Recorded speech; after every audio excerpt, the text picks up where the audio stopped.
Picture this: the faint glow of a hearth fire flickers against a thatched roof as the scent of freshly baked bread drifts through a village untouched by time. A blacksmith's hammer rings out against iron, children laugh as they chase chickens through muddy lanes, and somewhere a pot simmers over an open flame. These aren't just fragments of imagination or scenes from a movie. Thanks to the power of artificial intelligence, we're now able to step into these moments with a clarity that would have been unthinkable just a decade ago. Archaeologists are harnessing AI to reconstruct entire Dark Age villages, piecing together the daily lives of people who walked the earth over 1,000 years ago. It's as close to time travel as we've ever gotten, and what they're discovering is rewriting our understanding of history in ways that feel almost magical. Think about the last time you walked through an old town, your fingertips brushing against weathered stone walls, wondering about the hands that built them. Now imagine if those walls could speak, if every tool, every piece of pottery, every charred seed found in the dirt could tell its story. That's exactly what AI is making possible. By analyzing thousands of artifacts, soil samples, and even the faintest traces of long-vanished structures, algorithms are stitching together a tapestry of medieval life so vivid, it's like watching a lost world wake up before our eyes. From the way villagers stored their grain to the rhythms of their seasonal festivals, these digital reconstructions are revealing the heartbeat of communities once thought lost to the shadows of time. What makes this breakthrough so extraordinary isn't just the technology, it's the humanity it uncovers. For centuries, the Dark Ages were dismissed as a bleak gap between empires, a time of stagnation. But AI is showing us something far more compelling, a world of innovation, resilience, and surprising complexity. These weren't just people surviving, they were thriving, adapting, and creating in ways we're only beginning to appreciate. And here's the most thrilling part. Every new discovery feels like a puzzle piece snapping into place, connecting us to ancestors whose voices we never thought we'd hear. So if you've ever wondered what it truly felt like to wake up in a medieval village, to share a meal by firelight, or to shape history with your own two hands, stick around. Because what you're about to see will change the way you think about the past, and just maybe the future too. The story of how artificial intelligence became archaeology's most powerful tool begins with a simple but revolutionary idea. What if we could teach machines to see the past not as scattered fragments, but as a connected story? Traditional archaeology has always been a painstaking puzzle, where every broken pot or rusted nail holds clues waiting to be deciphered. But human hands can only sift through so much dirt, and human eyes can only spot so many patterns. That's where AI steps in, not to replace archaeologists, but to amplify their work in ways that feel almost like having 1,000 experts examining the same artifact at once. Take something as ordinary as a pottery shard. To most of us, it's just a piece of clay with some faded markings. But feed thousands of these fragments into a machine learning algorithm, and suddenly it starts recognizing subtle variations in design, glaze, or craftsmanship that might have taken a human researcher years to notice. These tiny details become breadcrumbs, leading to bigger revelations like tracing trade routes across continents or pinpointing the exact decade a village flourished. It's not magic, it's mathematics meeting history at a scale we've never seen before. And it's not just about objects. AI can analyze layers of soil like pages in a book, detecting traces of ancient fires, floods, or even the footprints of livestock. By cross-referencing these environmental clues with historical records, algorithms can reconstruct entire landscapes, showing us where fields once sprawled or where a long-vanished river might have nourished a community. What's astonishing is how these digital reconstructions often confirm hunches archaeologists had for years, or completely overturn them, revealing surprises hidden in plain sight. Perhaps the most poignant breakthrough is how AI breathes life into the silent majority of history, the everyday people whose stories were never written down. For centuries, our view of the Dark Ages was shaped by chronicles of kings and battles. But what about the farmer who grew the grain or the artisan who shaped the tools? By analyzing the wear patterns on a sickle or the residue inside a cooking pot, AI can tell us what crops they harvested, what meals they shared, even what songs might have played while they worked. It's a reminder that history isn't just about grand events. It's about the rhythm of daily life, now echoing across the centuries thanks to technology's quiet revolution.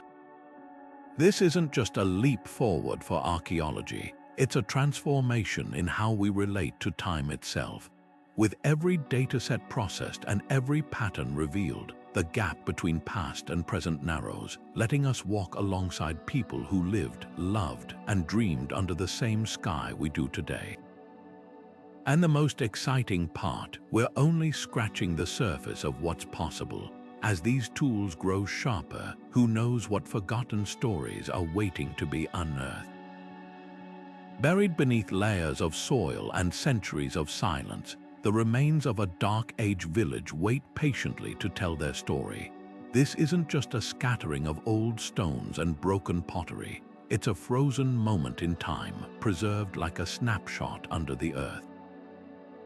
The site at the center of this AI-driven revelation was once a thriving community, and every scorched post hole, every rusted nail, every blackened hearthstone is a word in a language we're only now learning to read. Ground-penetrating radar first peeled back the layers without disturbing a single grain of dirt, sending invisible waves into the earth that bounced back with echoes of long-lost structures. Think of it like an X-ray for history, revealing the ghostly outlines of huts, storage pits, and even fence lines that once divided homesteads. These shadowy impressions became the skeleton of the village, but to truly bring it back to life, researchers needed more. They needed texture, context, the fingerprints of daily existence. That's where 3D laser scanning stepped in, capturing every groove in a worn-out quern stone, every deliberate chip in a flint tool, with precision down to a fraction of a millimeter. But here's where it gets fascinating. These technologies didn't just map the village, they captured its heartbeat. The slight unevenness in a hut's floor could hint at generations of repairs, telling a story of resilience. The density of charcoal in a hearth might reveal not just what people cooked, but how often, painting a picture of feast days or lean winters. Even the way post holes clustered together spoke volumes. Were homes built close for warmth and safety, or spaced wide to allow for gardens and livestock? Every scan, every radar pulse added another brushstroke to a portrait none of us ever expected to see. And then came the artifacts, the quiet heroes of this story. A simple bone comb, its teeth worn smooth from years of use, became a window into personal grooming and trade networks. Fragments of loom weights whispered about the textiles woven there, while the skeletal remains of animals hinted at diets, farming practices, even seasonal migrations. But the real magic happened when AI began weaving these fragments together, spotting connections a human eye might miss. That comb's design, for instance, matched others found 50 miles away, suggesting a network of exchange that defies the old myth of isolated, struggling villages. What emerges isn't just a collection of data points, it's a living, breathing community. We can see where the blacksmith's forge stood, its location chosen to catch prevailing winds for better airflow. We can trace the path of a central thoroughfare worn down by generations of feet, and in the careful arrangement of homes around a shared yard, we sense the intangible. Laughter shared over chores, neighbors bartering goods, children learning trades at their parents' knees. This isn't reconstruction, it's resurrection, powered by silicon and algorithms, but pulsing with something unmistakably human. The brilliance of this approach lies in its humility. AI doesn't invent, it listens. It takes the whispers left behind, a stain in the soil, a pattern of post holes, the way artifacts cluster, and amplifies them into a chorus. And what's singing isn't just the story of one village, but of an era we're finally beginning to understand on its own terms. No longer just dark, but vibrant, complex, and astonishingly familiar. Every scorched seed, every tool mark, every footprint in the clay is a voice saying, "We were here, this is how we lived." And now, thanks to this marriage of technology and patience, we can finally hear them. Imagine standing before a museum display of a Dark Age artifact, perhaps a simple iron brooch or a wooden spindle, and realizing it's one of only a handful of its kind ever found. For centuries, historians have pieced together the past from these rare survivors, like trying to reconstruct an entire novel from a few scattered pages. But artificial intelligence is changing that, acting as a bridge across the gaps in our knowledge. It doesn't just catalog what we've found, it helps us imagine what's been lost, turning fragments into full pictures with astonishing accuracy. Take something as fundamental as clothing. Textiles rarely survive the centuries, leaving us with little more than rusty pins or the occasional scrap of fabric preserved by sheer luck. But by training AI on thousands of artifacts, brooches, belt buckles, even the wear patterns on bones where repetitive motions left their mark, researchers can predict not just what people wore, but how they moved in those garments. The position of a brooch might suggest a cloak's drape, while the size of a needle's eye hints at the thickness of thread used. Suddenly, those silent metal fragments begin to whisper about wool dyed with wild berries, or linen woven so finely it shimmered in the firelight. Food is another mystery AI is helping to solve. Charred seeds and animal bones tell part of the story, but what about the meals themselves? By analyzing pollen trapped in ancient soil layers alongside tools like sickles and quernstones, algorithms can reconstruct entire agricultural cycles. They might reveal that a village alternated barley and rye crops to preserve soil fertility, or that they foraged for hazelnuts in autumn to supplement winter stores. Even the shape of a cooking pot, whether wide for stews or narrow for fermenting, can suggest recipes passed down through generations but never written down. Perhaps most strikingly, AI helps us hear the rhythm of daily life. Consider how a blacksmith's anvil stone, pitted from years of hammer blows, can reveal not just what was forged, but how often. Cross-referenced with charcoal deposits and tool fragments, AI models might show that metalworking surged in spring, right when farmers needed repaired plowshares for planting.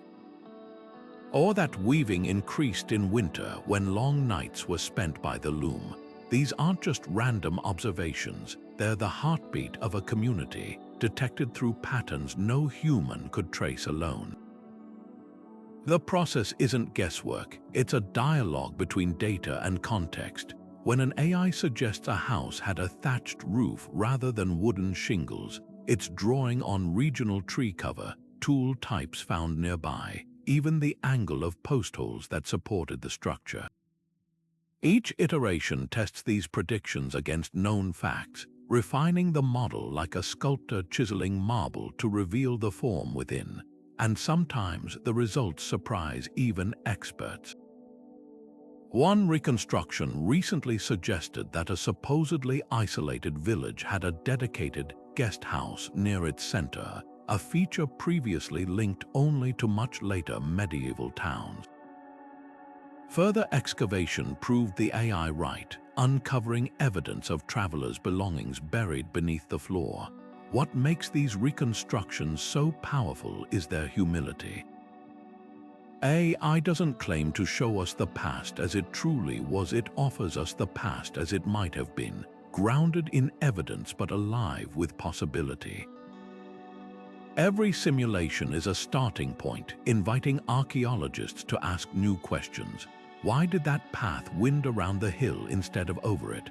What stories were told in the space between those two hearths? In filling the gaps, AI doesn't just answer old questions, it helps us dream new ones, reminding us that history isn't a puzzle to be solved, but a conversation that never really ends. At the heart of these digital time machines lies a carefully chosen orchestra of algorithms, each selected for its unique ability to interpret the whispers of the past.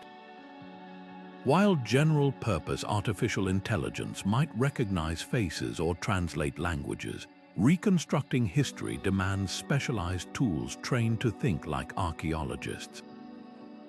One standout is the convolutional neural network, a type of AI particularly skilled at visual pattern recognition. These networks pore over thousands of bone fragments or pottery shards, learning to spot the subtle differences between, say, a sheep's femur and a goat's, or recognizing that a particular chip in a flint blade wasn't accidental, but the deliberate work of a toolmaker 8 centuries ago.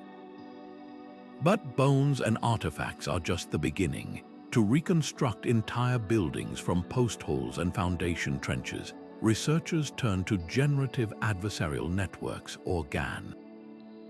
These work like a creative debate between two AI systems. One generates possible structures based on the archaeological footprint, while the other critiques them against known examples from similar sites.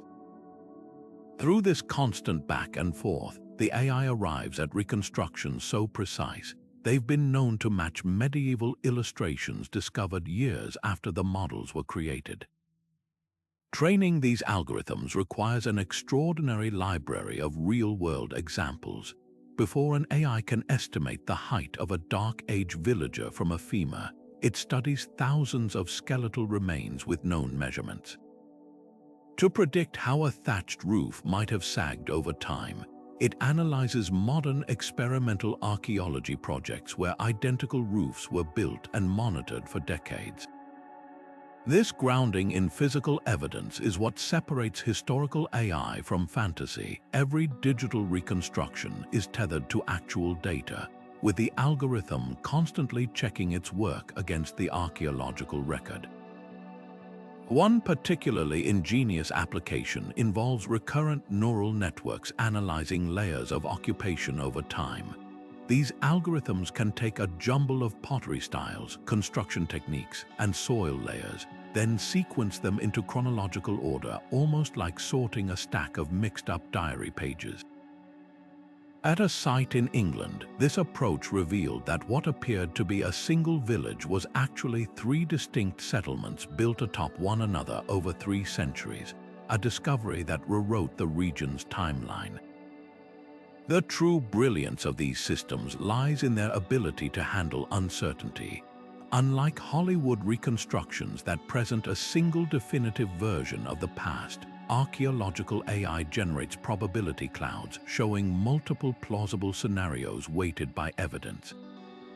A house's wall might appear in the model with 70% opacity if the post holes suggest its location, but with 30% chance of being a few feet to the west.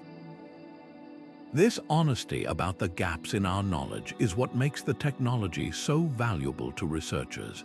Perhaps most remarkably, these tools are now beginning to anticipate discoveries before shovels hit the dirt. At a Viking Age site in Norway, AI analyzing preliminary scans predicted the exact spot where excavators would later find a blacksmith's workshop, right down to the concentration of metal slag in the soil. It's as if the algorithms have developed a sixth sense for history, picking up on patterns so faint they escape human notice. Yet for all their sophistication, these systems remain guided by archaeologists' expertise, their digital insights constantly weighed against centuries of scholarly knowledge. The result isn't just technology telling us about the past, it's an unprecedented collaboration between silicon and scholarship, each making the other sharper. Dawn breaks over the thatched roofs, a pale light seeping through gaps in the wattle and daub walls. The village stirs not to the sound of alarms or traffic, but to the rhythmic creak of wooden doors and the soft lowing of cattle. Artificial intelligence piecing together tool marks on milking pails and the wear patterns on animal bones reveals a morning ritual unchanged for centuries. The first chore of the day was always for the animals. Cows, their udders full after nightfall, would be led to sturdy posts where villagers, their hands calloused from years of work, began the methodical task of milking. The residue left on ceramic sieves tells us this wasn't just for fresh milk. Some would be set aside for cheese making, curdling in woven baskets whose impressions we've found pressed into clay floors. Meanwhile, smoke begins to curl from hearths as embers from the previous night are coaxed back to life. AI analysis of charcoal fragments shows a careful selection of wood, not just whatever burned, but specific types that gave steady heat without excessive smoke. Birch for quick kindling, oak for lasting coals. The first pots of water are hung, their soot-blackened bottoms telling of countless mornings like this one. And if you listen closely to the data, you might hear the yawn of a child sent to fetch water from the nearby stream, their small feet wearing a path still visible in the soil's compaction. The heart of every home's morning, though, was the quern stone. AI's study of hundreds of these worn granite slabs reveals something astonishing. The back and forth motion of grinding grain left grooves so distinct, researchers can estimate how many hours a woman spent each day turning barley into flour. The angle of wear suggests a particular posture, knees braced against the floor, shoulders rolling in a motion that, over years, left its mark on bones unearthed nearby. This wasn't quick work. To produce enough flour for a family's daily bread might take 2 hours of relentless grinding, often accompanied by the chatter of siblings or the hum of a tune we'll never hear but can imagine. Outside, the village green comes alive with a different kind of industry. Metal-detecting algorithms have mapped concentrations of iron filings around certain huts, pinpointing where the blacksmith's apprentices were already at work, hammering dents from plowshares or forging nails for the day's repairs. Nearby, the pattern of pockmarks in the earth suggests a chicken coop, its feathered occupants released to peck at insects among the vegetable plots. And beneath it all, layered in the soil like pages in a diary, are traces of morning meals, hazelnut shells crushed underfoot, fish bones from last night's catch, even the occasional berry seed, preserved by chance in a patch of damp clay. What emerges isn't just a list of chores, but a symphony of interdependence. The milk wouldn't be fresh without the cowherd's pre-dawn trek to the pastures. The bread couldn't rise without flour ground from grain stored in rat-proof pits dug months earlier. Even the blacksmith's fire relied on charcoal painstakingly produced in nearby woodland. AI doesn't just show us tasks, it reveals the invisible threads connecting every action, every person, in a dance of survival that balanced urgency with patience, innovation with tradition. And as the sun climbs higher, another truth becomes clear. In a world without clocks, these rhythms weren't dictated by hours, but by the needs of living things, animals to milk, dough to rise, fields waiting for hands ready to work. Buried beneath layers of dust and centuries of assumptions, the true story of Dark Age women is finally emerging, not from the pages of old manuscripts, but from the subtle clues they left behind in the soil. While history books once reduced them to footnotes in tales of kings and battles, artificial intelligence is now amplifying their voices through the everyday objects they touched. Take something as humble as a spindle whorl, those small weights used in weaving. AI analyzing where patterns on hundreds of these discs reveals something extraordinary. The calluses left by generations of women spinning thread weren't just marks of labor, but signatures of an industry that clothed entire communities and fueled trade networks stretching across Europe. The archaeological record brims with overlooked evidence of women's economic power. In one astonishing case, chemical analysis of residue inside pottery vessels, cross-referenced with medieval plant databases, showed that women weren't just brewing ale for their families, but producing it on an almost industrial scale. The distribution of specialized straining equipment suggests some households functioned as microbreweries, their recipes perfected over generations. These weren't just domestic chores. They were vital enterprises where a woman's skill could mean the difference between a comfortable winter and starvation when crops failed.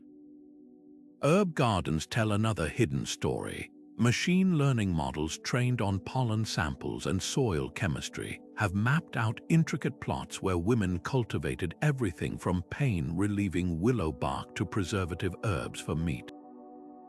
The positioning of these gardens, often protected within wattle fences near dwellings, speaks volumes about their value. What was once dismissed as women's work now appears as early medicinal science, with knowledge passed mother to daughter like living encyclopedias.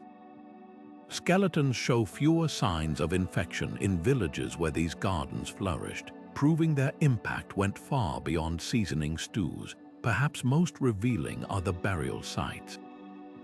AI-assisted osteology, the study of bones, has uncovered patterns that rewrite old stereotypes. The remains of a woman buried with shears and weaving tools in 7th century Germany show skeletal adaptations identical to those of modern competitive rowers, suggesting the physical strength required to process wool all day. Another grave in England, long assumed to hold a male warrior because of its spear, was revealed by dental analysis to belong to a woman in her 50s with teeth worn from years of stripping bark for fiber crafts. These findings don't just adjust historical details, they shatter the myth that Dark Age women lived passive lives confined to shadows. What emerges is a society where gender roles were far more nuanced than we imagined.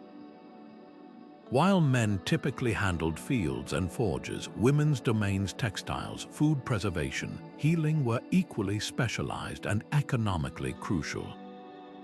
AI reveals how their work created surplus goods for trade, with patterns of artifact distribution showing women's products traveled just as far as men's ironwork. Even children's graves tell this story, buried with miniature tools matching their gender's expected roles. Yet analysis shows both boys and girls were equally well nourished, suggesting no household prioritized one over the other. The greatest gift of this technology isn't just correcting the record, it's restoring dignity. When an algorithm reconstructs the exact angle at which a woman held her weaving tablet based on wear marks, or calculates the calories she expended grinding grain from skeletal stress markers, it does more than fill gaps in our knowledge. It whispers across time, "We see you, your labor mattered." In a world where history was written by those who wielded swords, artificial intelligence is finally letting us hear the voices of those who wielded spindles, ladles, and herb knives. The quiet architects of survival whose hands built the foundation of the modern world. A small wooden horse, its edges smoothed by countless tiny hands, lies half buried in the dirt near what was once a hearth. Nearby, a cluster of animal bones shows precise cut marks, not from butchering but from careful shaping by a child learning to carve. These aren't just artifacts, they're time capsules of Dark Age childhood, a world where play and labor intertwined seamlessly. Artificial intelligence is now piecing together these fragments to reveal how medieval children grew up, not as miniature adults, but as kids navigating a world that expected both responsibility and imagination in equal measure. Skeletal evidence tells a poignant story. AI analyzing growth interruptions in bones, those faint lines left by periods of illness or malnutrition, shows something surprising. Children in these villages were often healthier than their urban counterparts. The reason: their days balanced chores with vigorous play, building resilience through activity rather than confinement, where patterns on tiny finger bones match the grip needed for drop spindles, suggesting girls as young as 6 contributed to textile work, while grooves in tooth enamel reveal boys chewing leather strips to soften them for tool-making. But crucially, these marks appear alongside other stress fractures from climbing trees, or flattened spots on forehead bones from carrying baskets balanced just so, the way kids still do today when pretending the laundry bin is a crown. The toys themselves are windows into a shared cultural language.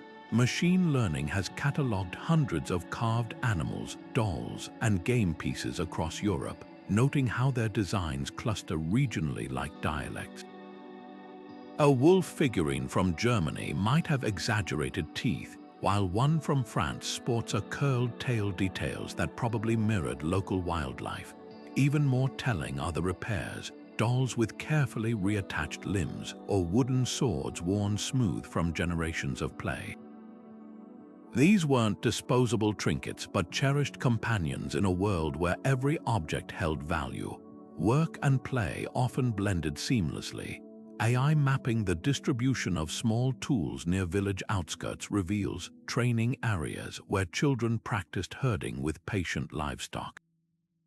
Footprint analysis shows winding paths where kids likely guided sheep while inventing games, their meandering trails occasionally interrupted by the straight-line tracks of an adult coming to check. Similarly, miniature versions of adult tools abound: tiny sickles with dull edges for harvesting practice, or small looms where girls wove narrow bands of cloth, their early attempts sometimes preserved as amulets in family graves. The emotional weight of these discoveries comes into sharp focus when AI reconstructs growth timelines. By cross-referencing toy fragments with skeletal ages, researchers can trace how responsibilities increased gradually. A 5-year-old might collect eggs, while a 12-year-old supervised younger siblings in the fields. But there's also evidence of childhood's universal joys: pits filled with polished stones likely used in games, or hearths where seeds were found in perfect circles, suggesting target practice with pebbles. Even the spacing of post holes in some yards hints at makeshift goalposts for ball games. Perhaps most moving are the traces of children's creativity that defied practicality. In one Danish village, AI flagged an odd cluster of pierced snail shells near a dwelling. Further study revealed they were threaded on strings, a toddler's necklace, its maker unaware they were creating the only surviving proof that Dark Age kids cherished shiny things just as much as their modern counterparts. Elsewhere, a slate slab bears faint but deliberate scratches forming the outline of a house, complete with smoke curling from a chimney. It's a child's drawing preserved by chance, reminding us that across 12 centuries, the impulse to create is unchanged. What emerges isn't a portrait of hardship but of adaptation. These children weren't pitiable figures robbed of innocence. They were active participants in their world, trusted with real work but also given space to invent, explore, and occasionally lose a toy between the floorboards. The balance they struck between duty and delight might hold lessons even today. As one researcher put it while examining a tiny leather shoe worn at the toe from kicking stones, "We've found no evidence they loved their childhoods any less than our kids do. They just loved different things." The scent of smoked fish mingled with the earthy tang of freshly dug turnips as a Dark Age family gathered around their evening meal, a scene resurrected not from guesswork, but from the microscopic clues hidden in the humblest of artifacts. Artificial intelligence has turned these fragments into a culinary time machine, analyzing everything from gnawed bones to the scorch marks on cooking pots to reconstruct diets with astonishing precision. What emerges is far from the bland gruel we might imagine. These were inventive cooks who turned seasonal scarcity into surprising variety, their menus shifting with the rhythms of nature and the reach of far-flung trade routes. Take that fishbone mentioned earlier, found miles inland from any major water source. Isotope analysis powered by AI reveals it came not from a local stream, but from the North Sea, its chemical signature matching herring stocks off the Norwegian coast. How did it get there? The answer lies in the salt. AI detecting sodium residues in storage pits suggests communities preserved entire barrels of fish using techniques borrowed from coastal traders, creating a protein source that bridged lean winters. Similarly, the unexpected presence of peppercorns in a 9th century English village, confirmed by AI scanning thousands of soil samples, hints at trade networks stretching all the way to the Mediterranean, where these precious spices traveled north along routes better known for transporting amber and iron. Seasonality dictated everything. Machine learning models analyzing pollen sequences and animal tooth wear can now pinpoint not just what people ate, but when. Spring meals leaned heavily on fresh greens like nettles and sorrel, their vitamin C fighting off lingering winter scurvy. Summer brought berries so abundant, their preserved seeds form distinct layers in midden piles like nature's own pantry ledgers. Come autumn, AI reconstructs entire butchering cycles from knife marks on bones, showing villagers strategically culling livestock before winter, smoking some meat while rendering others into tallow for candles and soap. Even the humble hazelnut gets its due. 3D scans of nutshell fragments reveal roasting patterns that suggest some were ground into flour, while others were pressed for their oil, leaving telltale crushing patterns on stone mortars. The real revelation lies in the cookware itself. Ceramic pots, long dismissed as simple vessels, become culinary manuscripts when AI examines their residue. One pot from a Frankish village contained traces of garlic, mustard, honey, and a fatty acid profile matching duck ingredients that, when cross-referenced with medieval herbals, align perfectly with a recipe recorded 3 centuries later. It's as if the pot itself remembered the stew that once bubbled within its walls. Other surprises emerge. A cauldron from Sweden bore residues of fermented fish sauce strikingly similar to Roman garum, suggesting culinary knowledge survived the empire's fall. Perhaps most touching are the personal touches AI uncovers. The wear patterns on a wooden spoon show it was used primarily for stirring porridge, but the slight asymmetry in its handle suggests it was carved for a left-handed user. A child's bowl found in Norway contained traces of milk thickened with flour, its rim worn smooth by countless little hands gripping it during meals. These aren't just data points, they're intimate glimpses into moments when hunger met ingenuity, when a handful of barley and some wild herbs could become something greater than the sum of their parts. What's clear is that Dark Age cuisine was anything but monotonous. From the fermented bread that lent a tang to winter stews, to the wild apples pressed into cider that left their yeasty fingerprints on drinking vessels, these people transformed their landscape into a mosaic of flavors.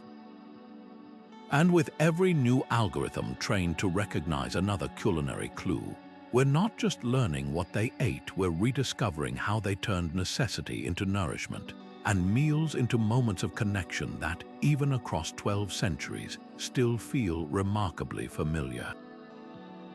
The fields stretching beyond the village palisade were more than just scenery. They were a living ledger of survival, each furrow and hedgerow etched with generations of trial and error.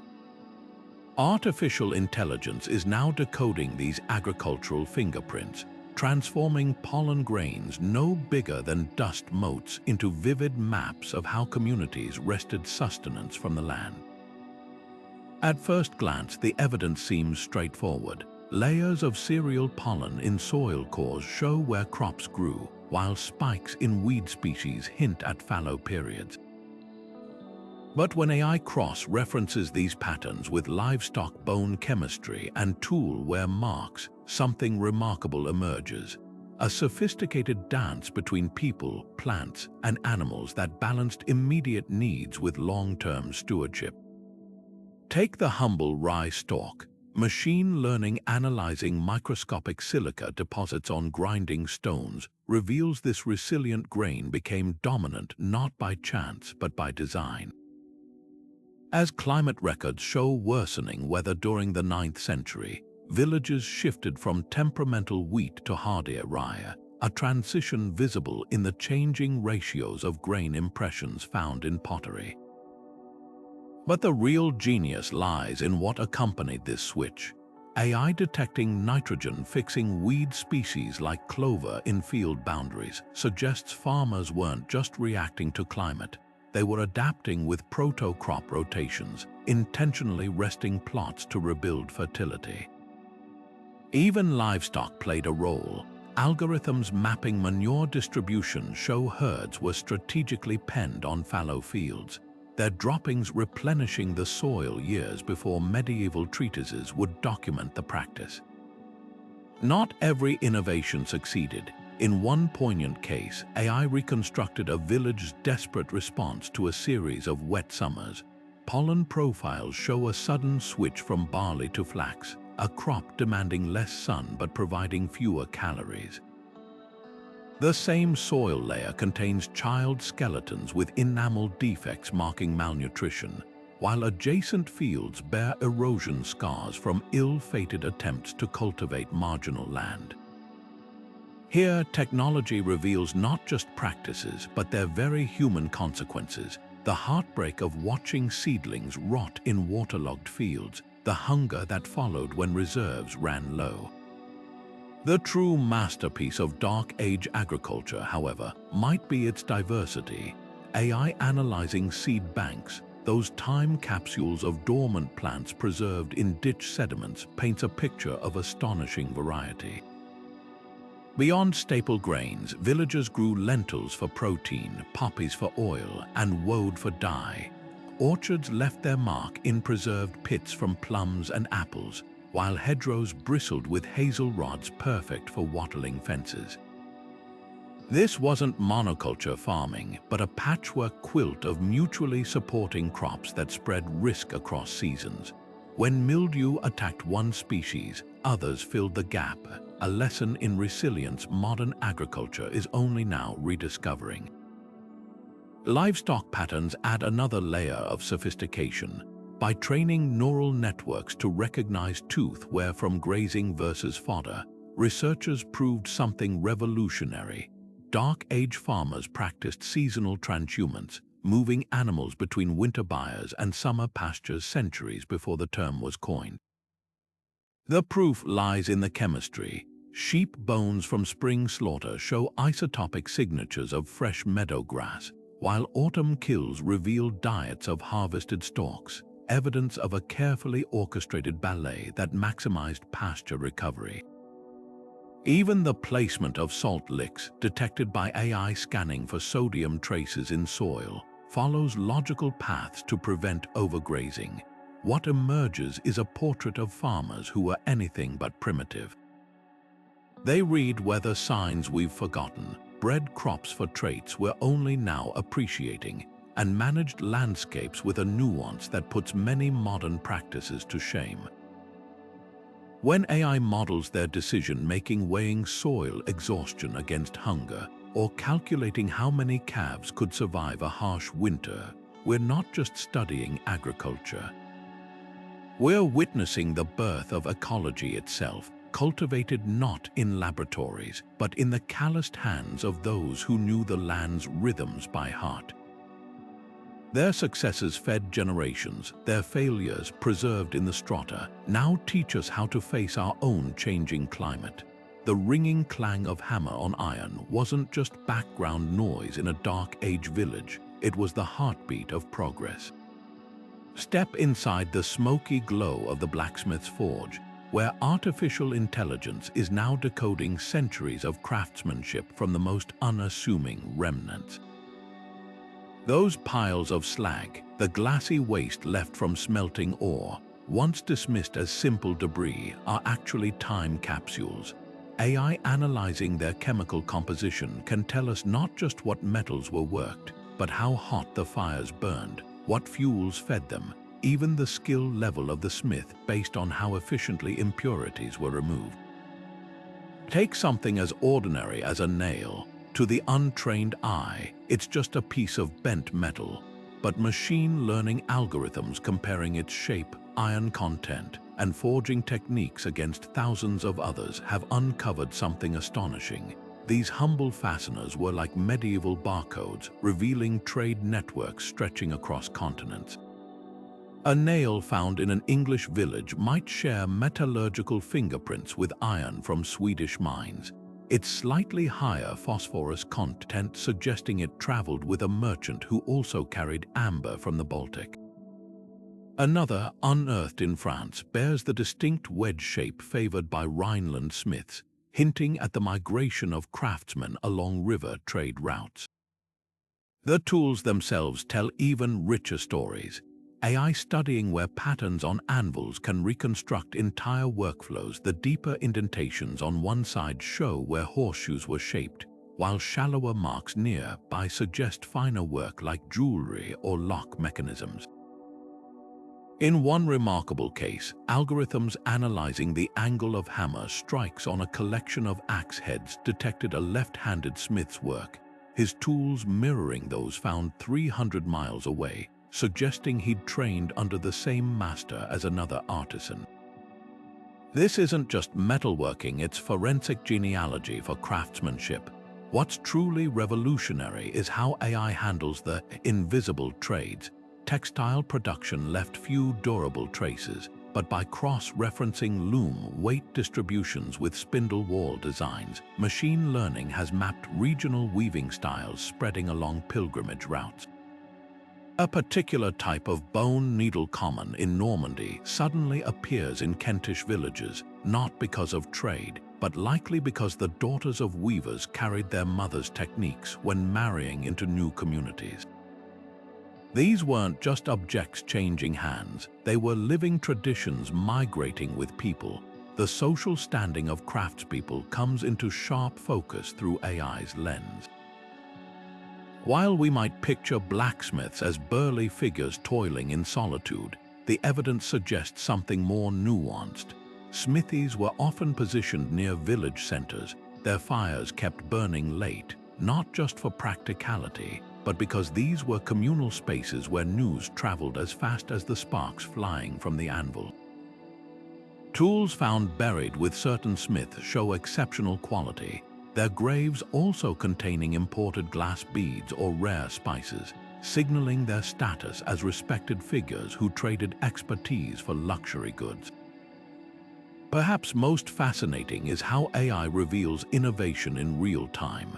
At a Scandinavian site, researchers found successive layers of knife blades where each generation was marginally harder than the last, not from better ore, but from perfected quenching techniques. The algorithm spotted what human eyes might miss, a gradual shift from water cooling to oil cooling around the 8th century, evidenced by microscopic carbon structures. This was no accident, it was the result of generations passing down whispered secrets, each smith building on their predecessors' trials. What emerges isn't just a history of objects, but of connections, the way a Saxon brooch design might appear in a Frankish grave because a traveling smith shared a new method, or how a Welsh village distinctive rivet style ended up in Dublin thanks to Viking raids that carried off both goods and craftsmen. Every spark struck from these ancient forges didn't just light up a workshop, it illuminated an entire web of human ingenuity stretching across time and space, now brought back to life through the alchemy of artificial intelligence and archaeology. The wool tunic draped over a Dark Age villager's shoulders was far more than simple clothing.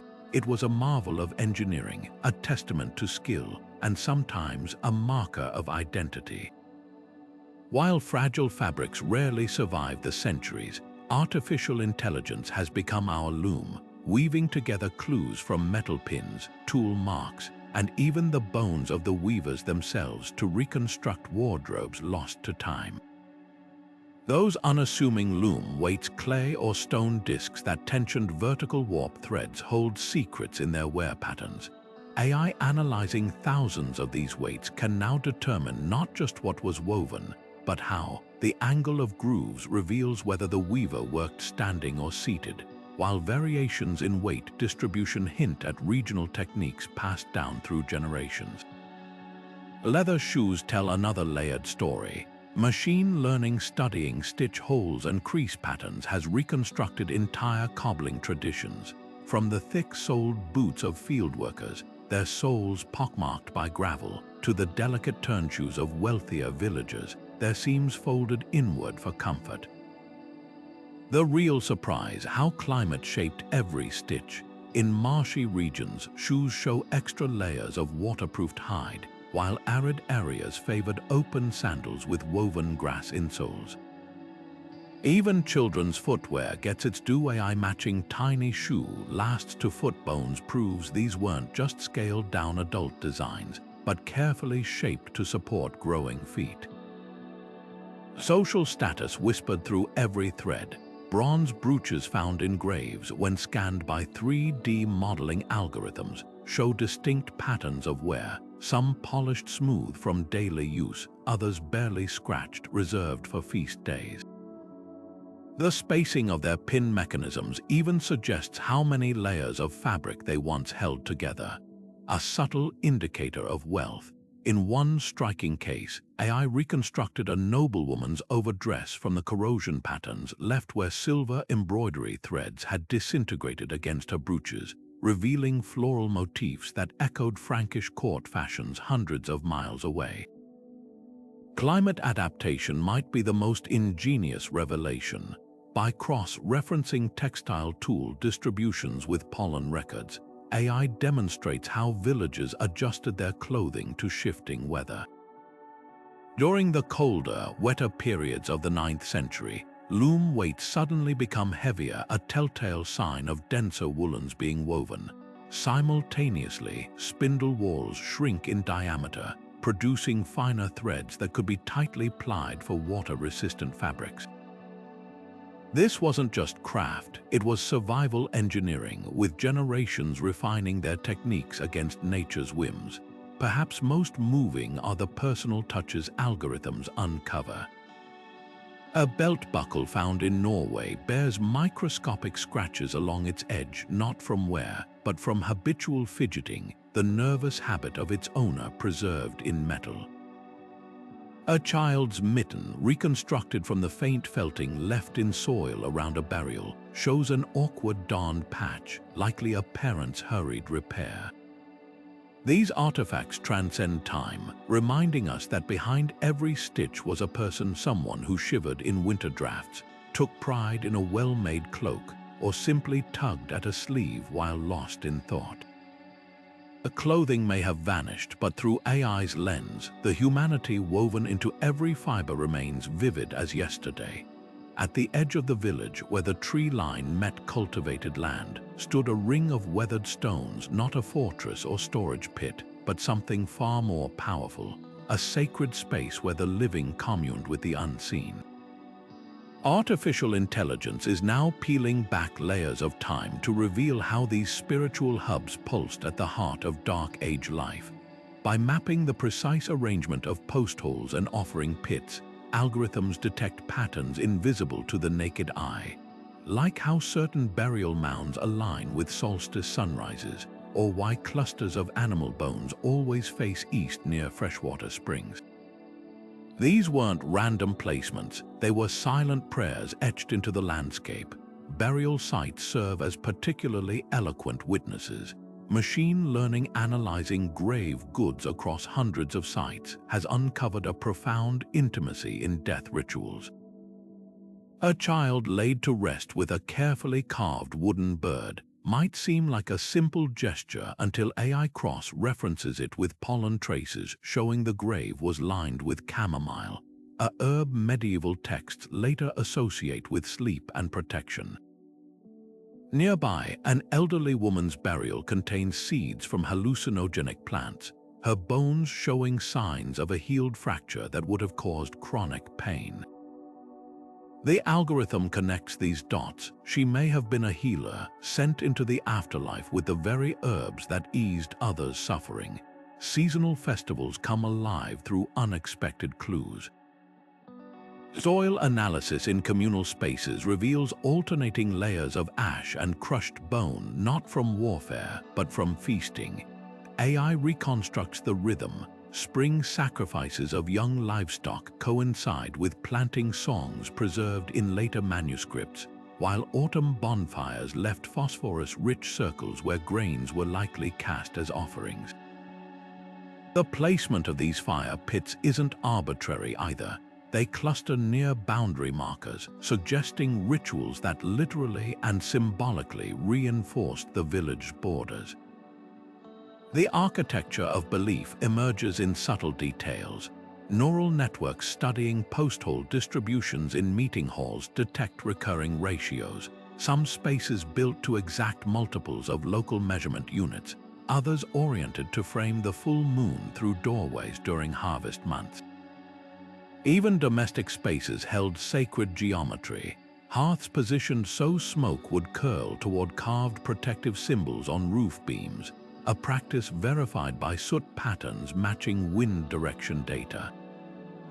What we once dismissed as primitive superstition now appears as a sophisticated spiritual ecosystem where every act, from building a home to burying the dead, was woven into a larger cosmology. Perhaps most moving are the traces of ancestor veneration. AI has identified memory pits near dwellings containing intentionally broken objects, a pot with a hole carefully drilled to kill it, a spear snapped then laid beside child-sized footprints pressed into clay. These weren't carelessly discarded items, they were bridges between generations. In one striking case, a Norwegian longhouse showed 7 successive hearths built directly atop one another over 2 centuries, each renovation preserving the original fire's alignment with a distant mountain peak. The message is clear: continuity mattered as much as change. What emerges is a world where the sacred and mundane were inseparable.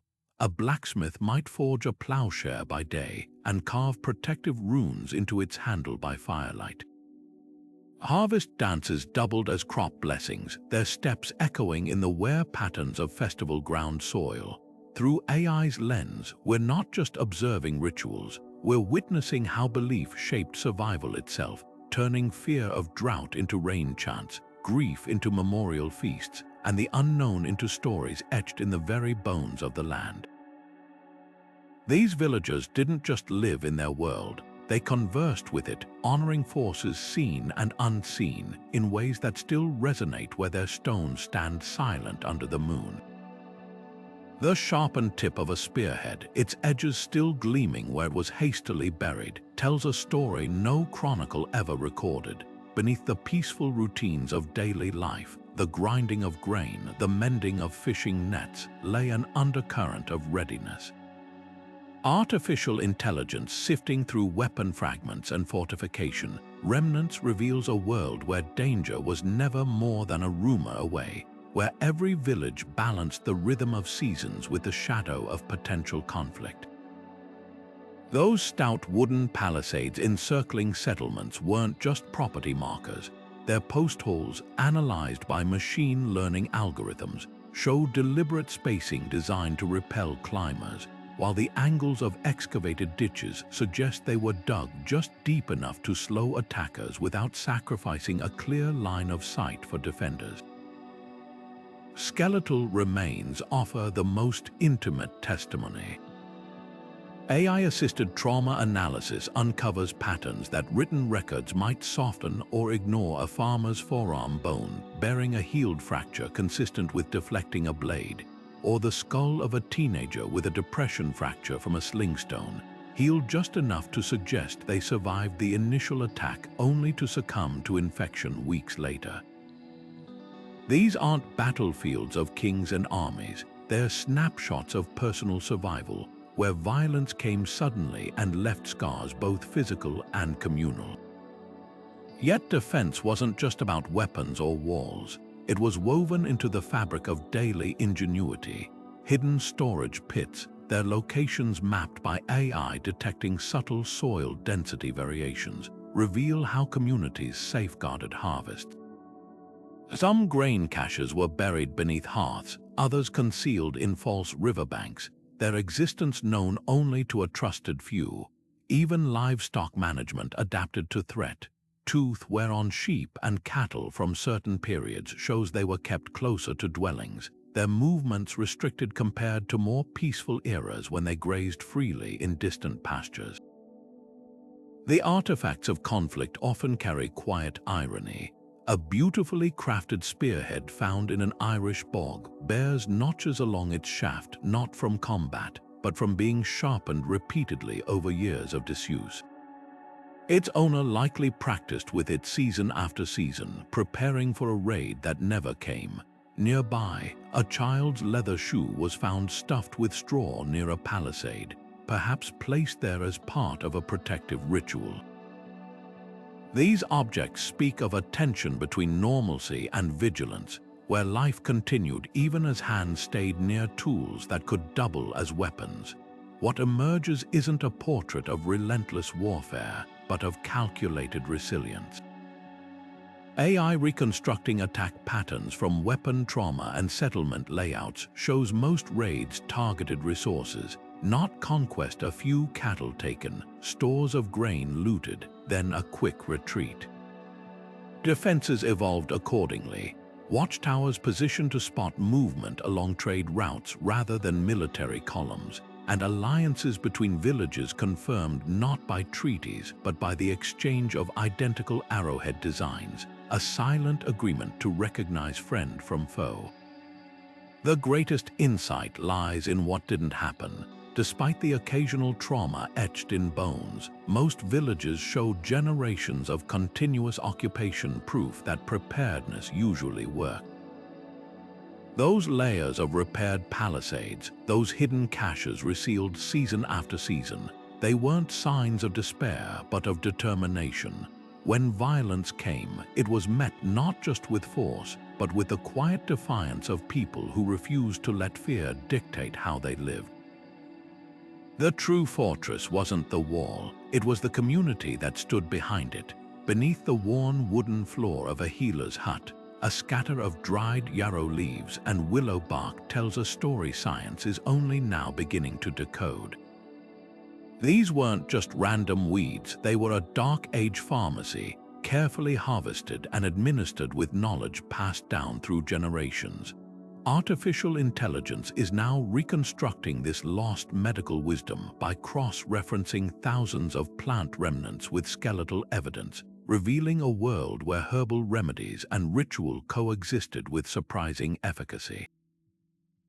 Take those yarrow leaves, found clustered near graves showing battlefield injuries. Their presence aligns perfectly with medieval texts describing the plant's ability to staunch bleeding.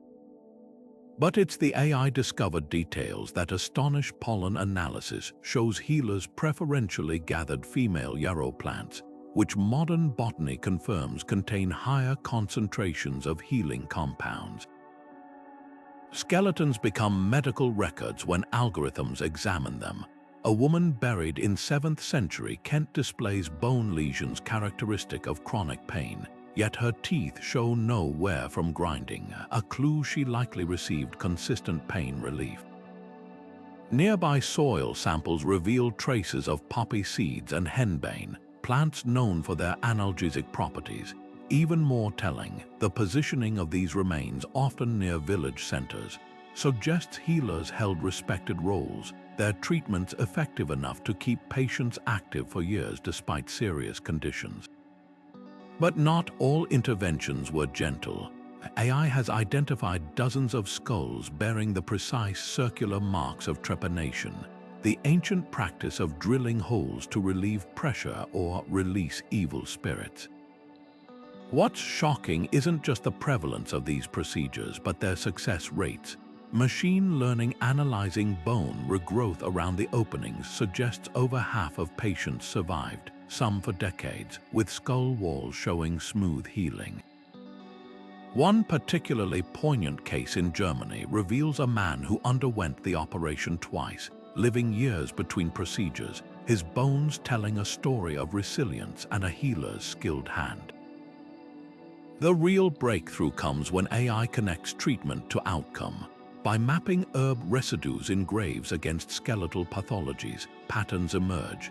Chamomile and honey near remains showing healed infections, mint and thyme in burials where digestive issues left telltale bone markers.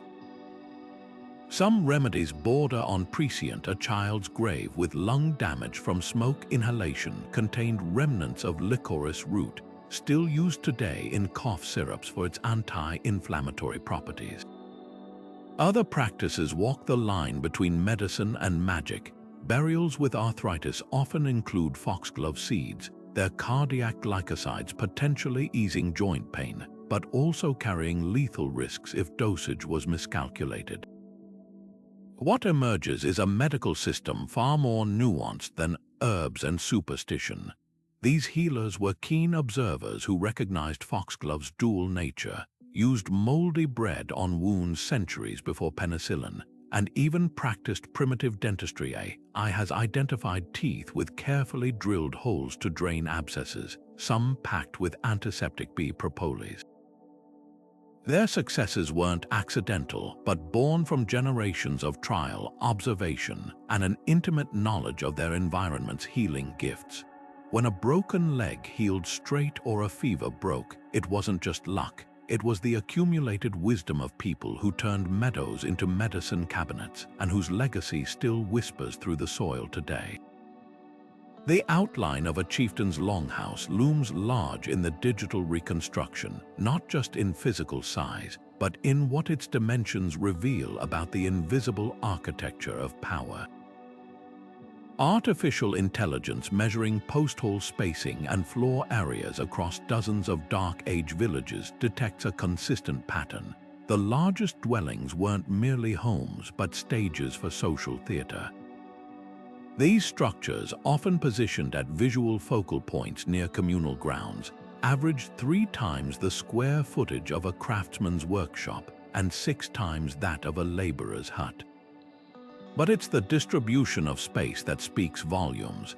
Algorithms analyzing hearth placement showed chieftains' halls dedicated significant area to open seating, a deliberate design for hosting feasts where loyalty was reinforced through ritual generosity. Grave goods offer even sharper insights into status. Machine learning categorizing burial artifacts has uncovered a stark hierarchy encoded in objects.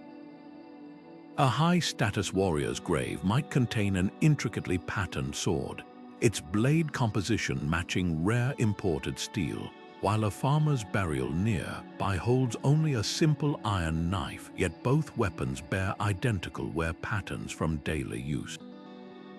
The difference lies in presentation. The sword's pommel, reconstructed through 3D scanning, shows gold wire wrapping at the grip, a flourish purely for display.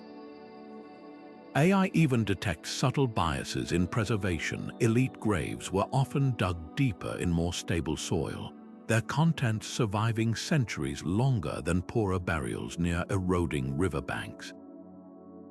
Food distribution patterns reveal the quiet mechanics of inequality. Isotope analysis of human remains, processed through neural networks, shows protein intake varied dramatically across social tiers. While chieftains' bones registered diets rich in venison and freshwater fish, commoners relied heavily on barley and the occasional chicken. But the real surprise came when AI mapped these disparities against storage pit locations. Grain silos near elite dwellings consistently showed evidence of insect damage. Proof stores weren't fully consumed before spoiling. while laborers' quarters yielded pottery shards with scrape marks indicating thorough scraping of every last bit of porridge. Craftsmanship served as both economic engine and social ladder. Blacksmiths occupied a fascinating middle ground. Their graves often contain fine tools but rarely weapons, suggesting their value lay in skill rather than martial prowess. AI analyzing workshop debris proves smith-serving elites had access to superior materials. Their slag piles contain traces of rare flux minerals for purer iron, likely provided by patrons. Meanwhile, textile workers present a paradox. Though their intricate brocades adorn the powerful, their own graves hold only simple spindle whorls. Algorithms suggest this wasn't poverty, but cultural norms. Weavers invested prestige in their creations rather than personal possessions. The most poignant revelations come from children's burials. A cluster of graves in a German village shows startling variation. One child, buried with a miniature sword and bronze bracelets, rests near another with just a wooden spoon. Soil analysis confirms they died in the same famine year. Here, AI exposes the harsh truth: social stratification began at birth, with lineage determining who received protection during crises. Yet even in this rigidity, exceptions emerge. A handful of graves defy expectations, like a farmer buried with an heirloom brooch likely earned through extraordinary service, or a chieftain's daughter interred with weaving tools rather than jewels. These outliers whisper of fluidity in a system often painted as static. What emerges is neither simplistic oppression nor egalitarian utopia, but a complex web of mutual dependence. The blacksmith needed the chieftain's ore, but the chieftain relied on the smith's skill to arm his warriors. Laborers tilled fields under the elite's protection, yet harvest failures threatened all tiers alike.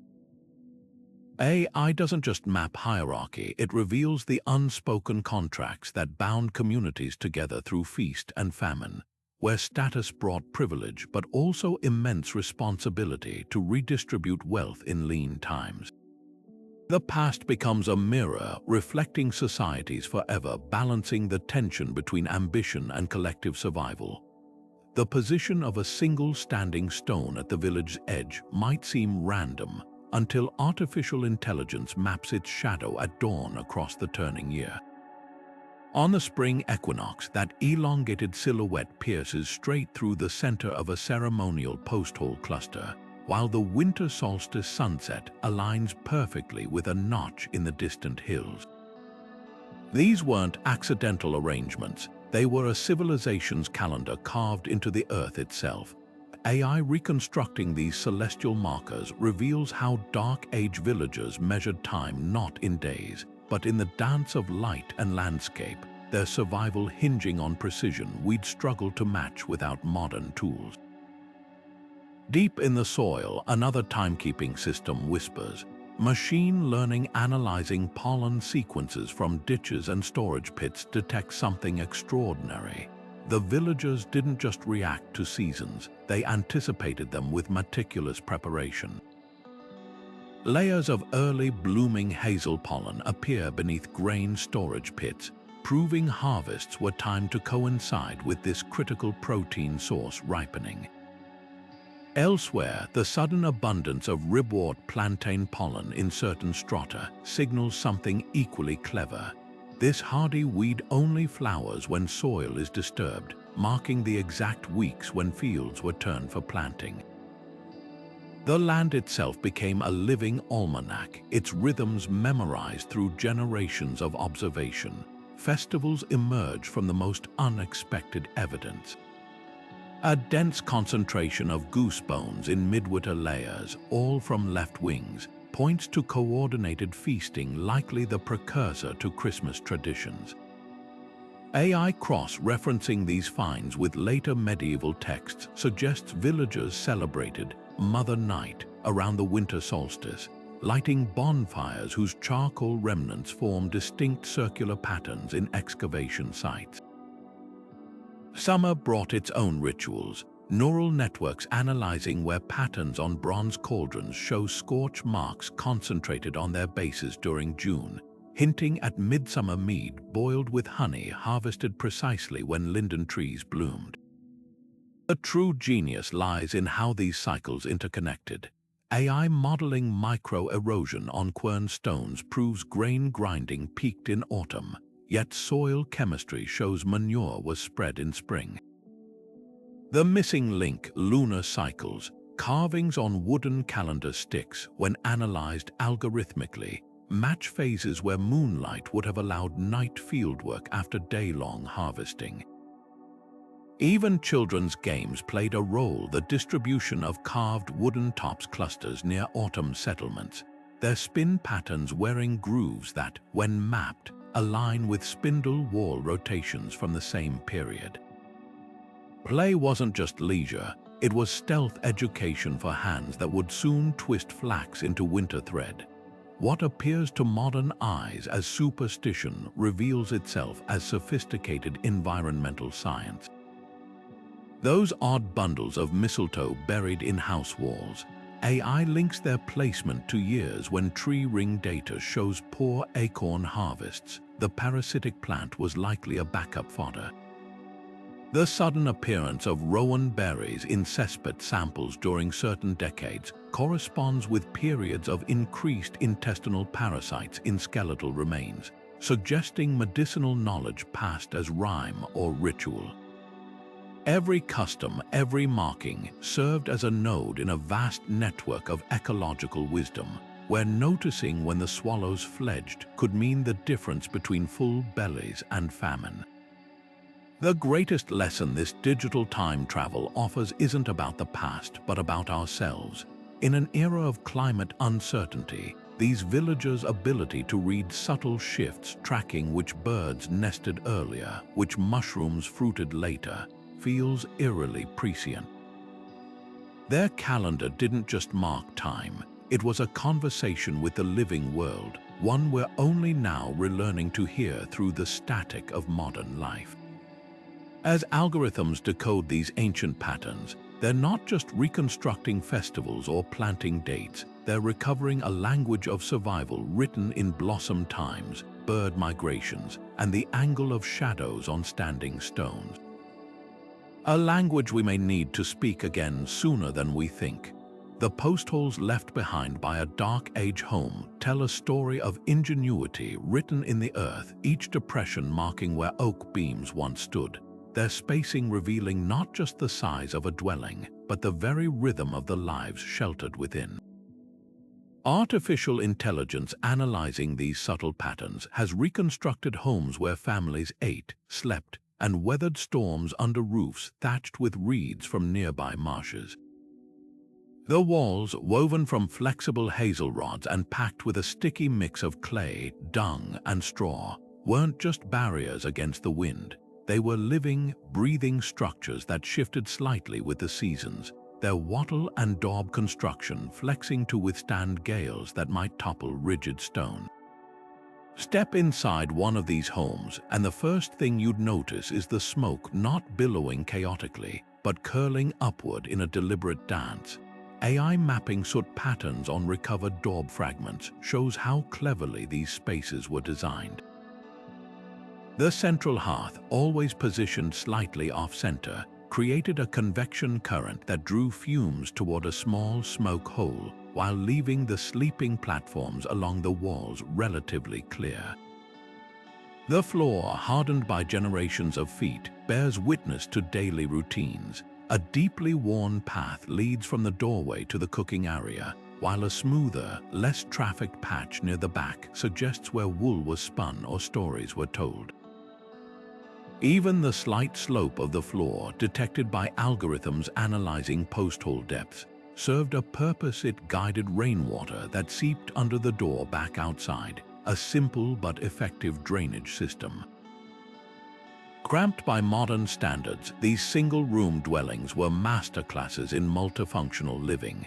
Machine learning studying artifact distributions reveals invisible zones, cooking utensils cluster near the hearth, weaving tools concentrate in corners with the best light, and sleeping areas, identified by traces of straw bedding pressed into compacted earth, often double as daytime seating.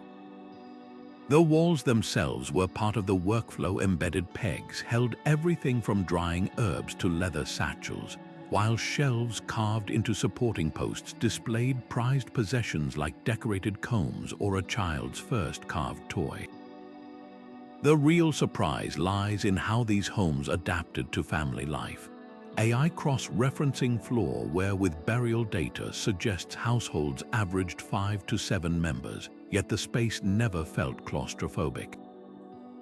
Children's smaller footprints mingle with adult tracks near the hearth, hinting at shared meal prep, while adolescent-sized where patterns appear along the walls where older kids likely slept slightly apart. Even pets left their mark, the occasional paw print preserved in hardened clay, or the gnawed edge of a wooden bowl placed just low enough for a dog to scavenge scraps. What emerges isn't just a blueprint but a philosophy of living. These weren't structures thrown up hastily, they were ecosystems shaped by generations of trial and error. The slight inward tilt of the walls created more headroom without requiring taller trees for timber. The daub mixture varied by region. Some villages added crushed seashells for extra insulation, others mixed in horsehair for flexibility.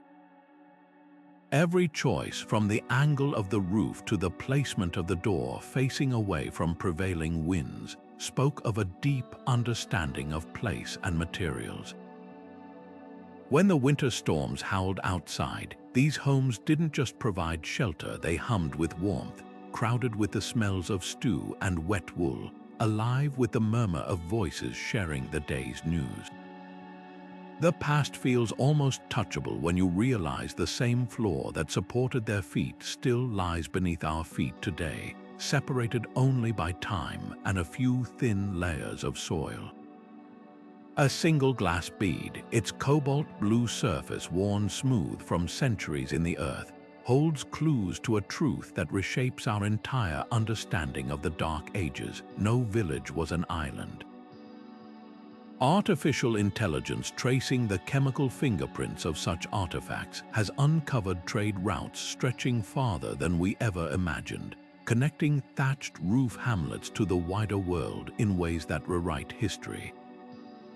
That humble bead might have traveled from the workshops of Egypt, its distinctive silica composition matching glass furnaces along the Nile, before passing through Byzantine ports and Viking trading posts to finally adorn a child's dress in rural England.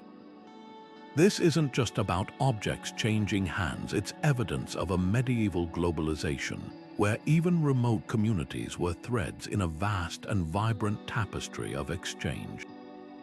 The real astonishment lies in the ordinary goods that moved these distances. AI analyzing bronze brooches from German graves found their tin content matched Cornish mines, while the woolen cloth preserved in Scandinavian bogs contained dyes made from Mediterranean mollusks. These weren't luxury items for elites alone. They were everyday possessions, proof that a farmer's wife might fasten her cloak with a pin forged from Welsh copper, or that a child's wooden doll could have eyes of Baltic amber. The algorithms reveal something revolutionary. What we call local life was often built from materials spanning continents, assembled through networks as complex as any modern supply chain. Salt tells perhaps the most surprising story. Machine learning mapping sodium deposits in soil samples shows inland villages routinely accessed coastal salt, not the precious white cakes of later medieval trade, but coarse gray slabs hauled in baskets along riverways. The distribution patterns form ghostly maps of now vanished routes, a trail of brine-stained pottery shards leading to a forgotten ford, or a cluster of salt cellar fragments marking a seasonal market site. These humble traces speak louder than any ledger, proving that preserving a winter's worth of cabbage or cheese wasn't just household economy. It required diplomacy with traders who knew the tides and trails between worlds. The mechanics of these exchanges paint a picture of staggering ingenuity. At a site in France, AI reconstructed an annual trading fair from the layered remains of temporary stalls. Their post holes spaced just far enough for two merchants to display wares back to back. Nearby, weights and scales found in unrelated graves all conform to a standardized system based on barley grains, suggesting a widely accepted measure of value. But the most touching evidence comes from the objects themselves. A Norse merchant's chest contained not just silver, but a child's carved toy horse, likely a gift for his own daughter after months away. Trade wasn't just transactions, it was relationships maintained across years and miles. What emerges is a world both familiar and astonishing. These villagers didn't live in isolated poverty, but in a web of connections where news, innovations, and even fashions flowed as freely as goods.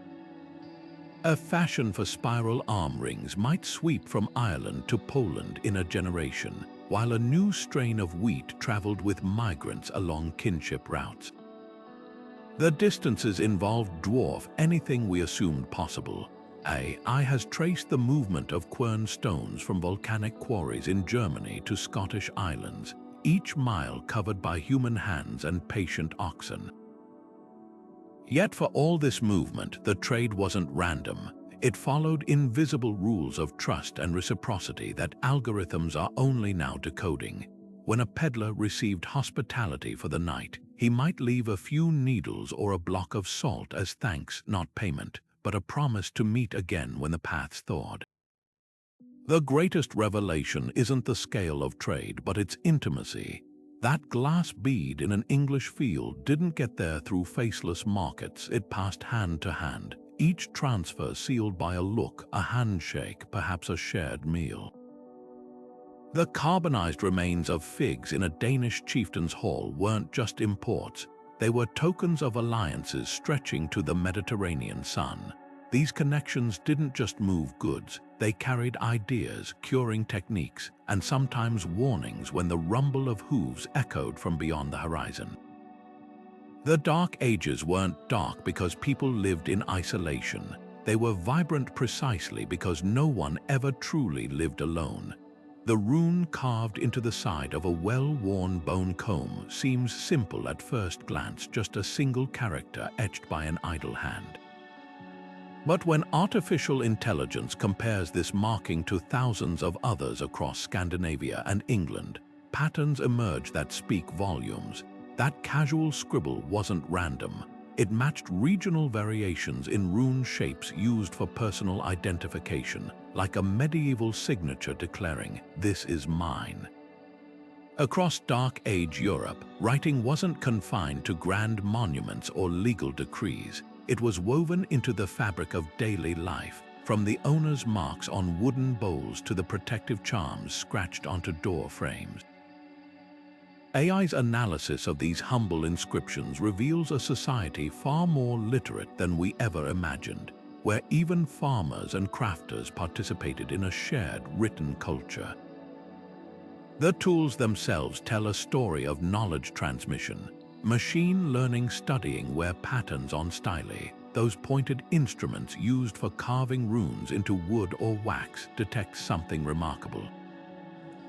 Some show the uneven grip of beginners, their grooves deepening as the user gained confidence, while others bear the smooth, efficient strokes of professionals.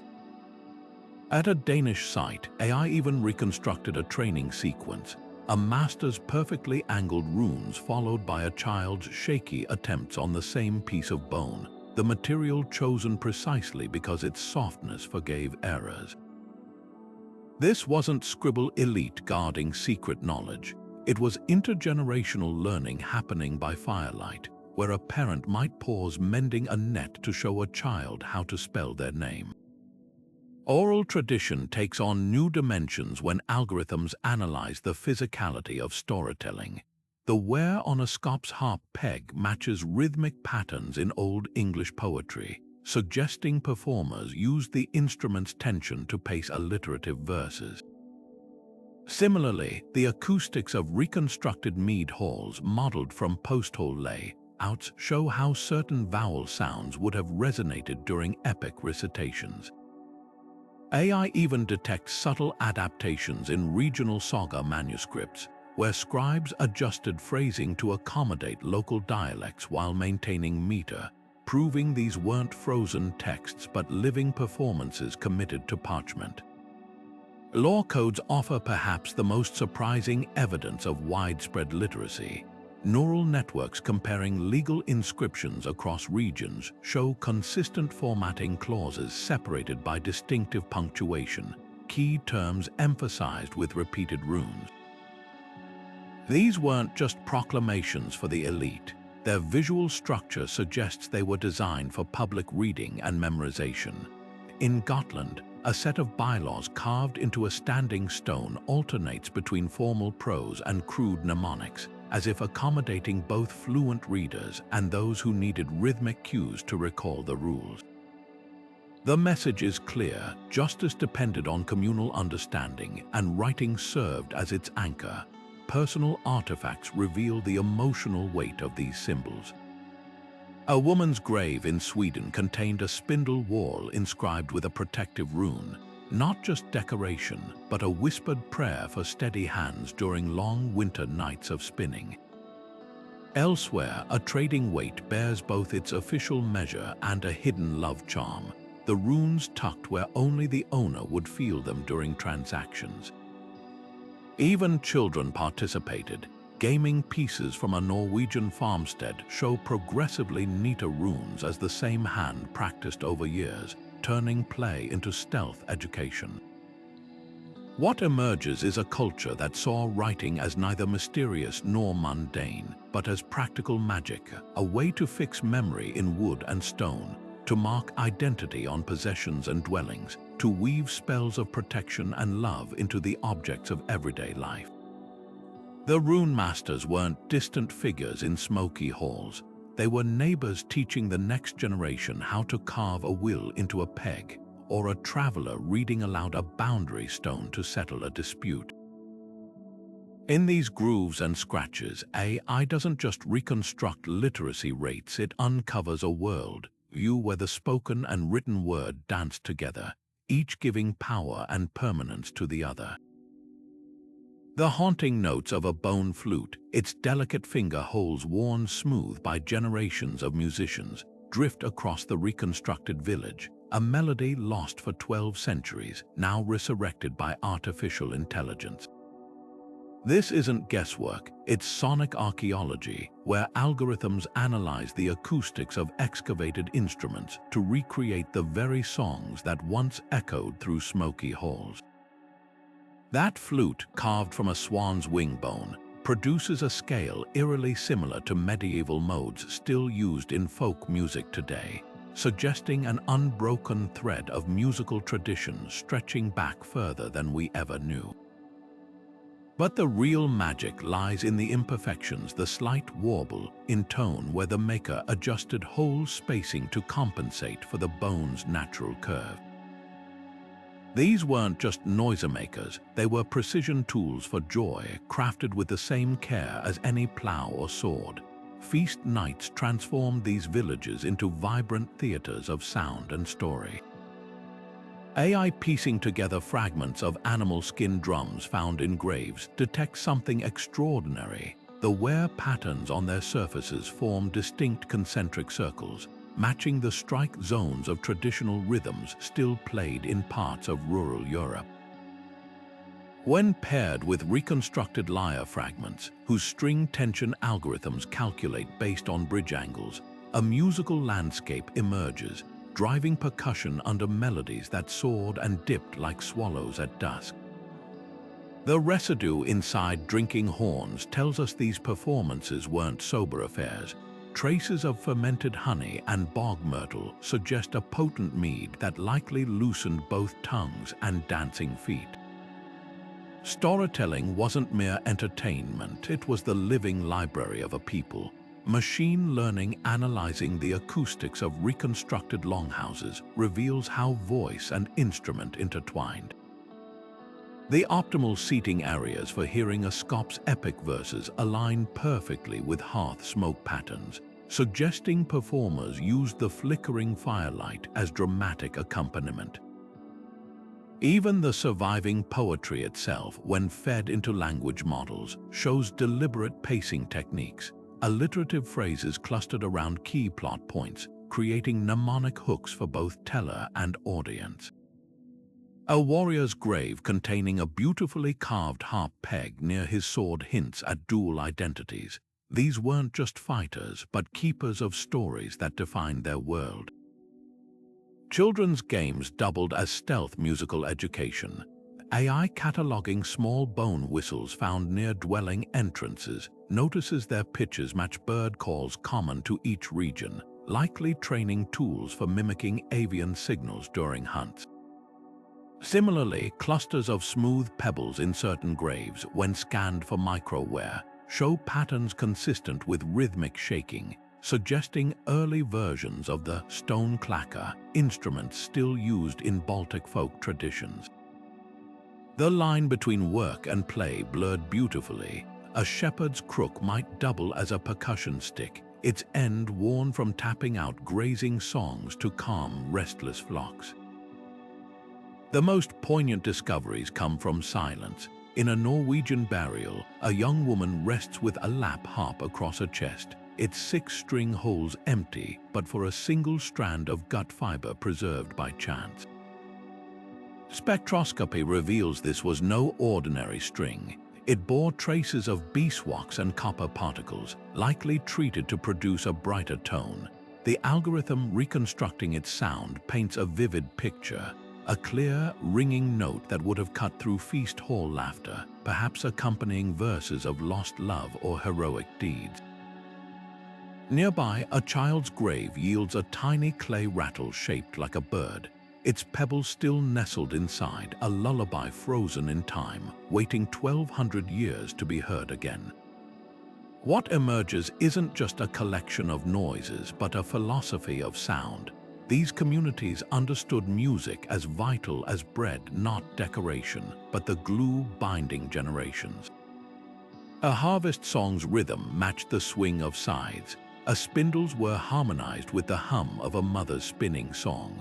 When modern musicians play AI reconstructed tunes on replica instruments, something uncanny happens. Listeners consistently describe emotions aligning with the artifact's contexts. Joy with feast hall melodies, melancholy with grave offerings. The past isn't just speaking to us, it's singing, laughing, and weeping across the centuries, reminding us that the human heart has always beat to the same rhythms, even when the words have faded away. The grave of a Dark Age child, small enough to be encircled by a single pair of adult hands, holds neither sword nor jewel, just a carefully placed seashell and the fragile bones of a songbird. This quiet burial, reconstructed through artificial intelligence, speaks louder than any king's tomb about how these communities honored life's fragility. Across thousands of excavated graves, machine learning detects patterns invisible to the human eye. The shell's orientation aligns with winter solstice sunrises, while the bird's wings were deliberately arranged in a posture of flight. These weren't random gestures, they were a language of hope etched into the earth, suggesting beliefs that death was less an ending than a transformation. Status-shaped memorials in ways both expected and surprising. AI clustering grave goods reveals chieftains often rested with weapons and feasting gear, but so did some farmers, their tools polished to a shine as if work itself was worthy of honor. One striking anomaly near Uppsala shows a warrior buried with a smith's hammer instead of a sword, his skeletal arms bearing the thickened bones of lifelong metalwork. The algorithm flagged this as rare but not unique. About 1 in 50 martial graves contained craft tools, hinting at complex identities where skill and strength held equal value. Children's burials unlock particularly poignant insights. Machine learning comparing over 2,000 juvenile graves found that infants were most often interred near hearths or thresholds, their tiny bodies sometimes wrapped in fabric woven with apotropaic patterns to ward off evil. By contrast, adolescents frequently received miniature versions of adult tools, a little girl with a ceramic baking paddle, a boy with a fishing net weighted with pebbles, as if their community acknowledged the lives they'd nearly lived. The most heartbreaking are the cradle graves, where soil chemistry shows wooden frames once held sleeping infants, now reduced to teeth no bigger than apple seeds. Cremation practices reveal regional soul journeys.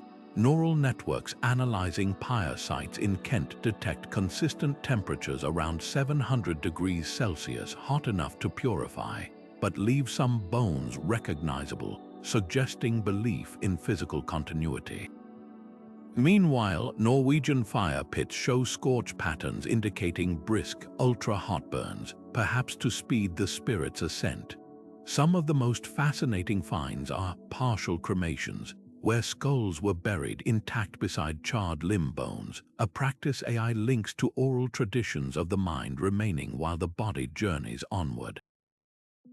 Ancestor veneration emerges in unexpected ways. At a Swedish site, machine learning mapped generations of graves radiating outward from a central mound like spokes on a wheel, each new burial carefully positioned to face the founder's resting place.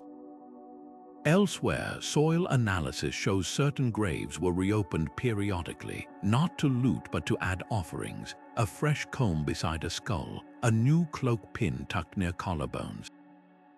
These weren't static memorials but active relationships maintained across decades. One elderly woman's grave contained 37 pebbles stacked in layers, likely one added each year after her death by someone keeping count of remembrance. The sorrows of violent death left their own signatures. AI cross-referencing weapon trauma with burial treatment reveals a heartbreaking consistency. Those who died by blade were often interred with their wounds meticulously cleaned and arranged, as if to erase the violence from their eternal forms.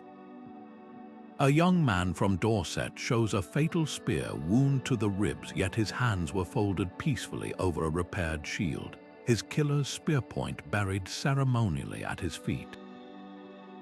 These acts whisper of communities determined to restore dignity even when fate offered none.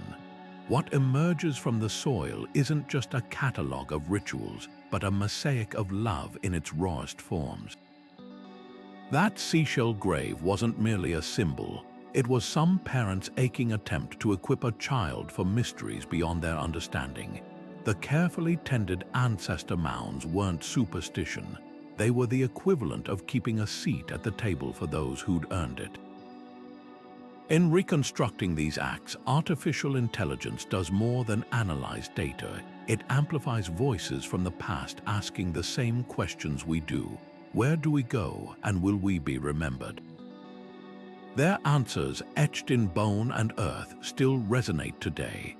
The swollen river didn't ask permission when it surged beyond its banks, swallowing the carefully tended barley fields in a single night of relentless rain.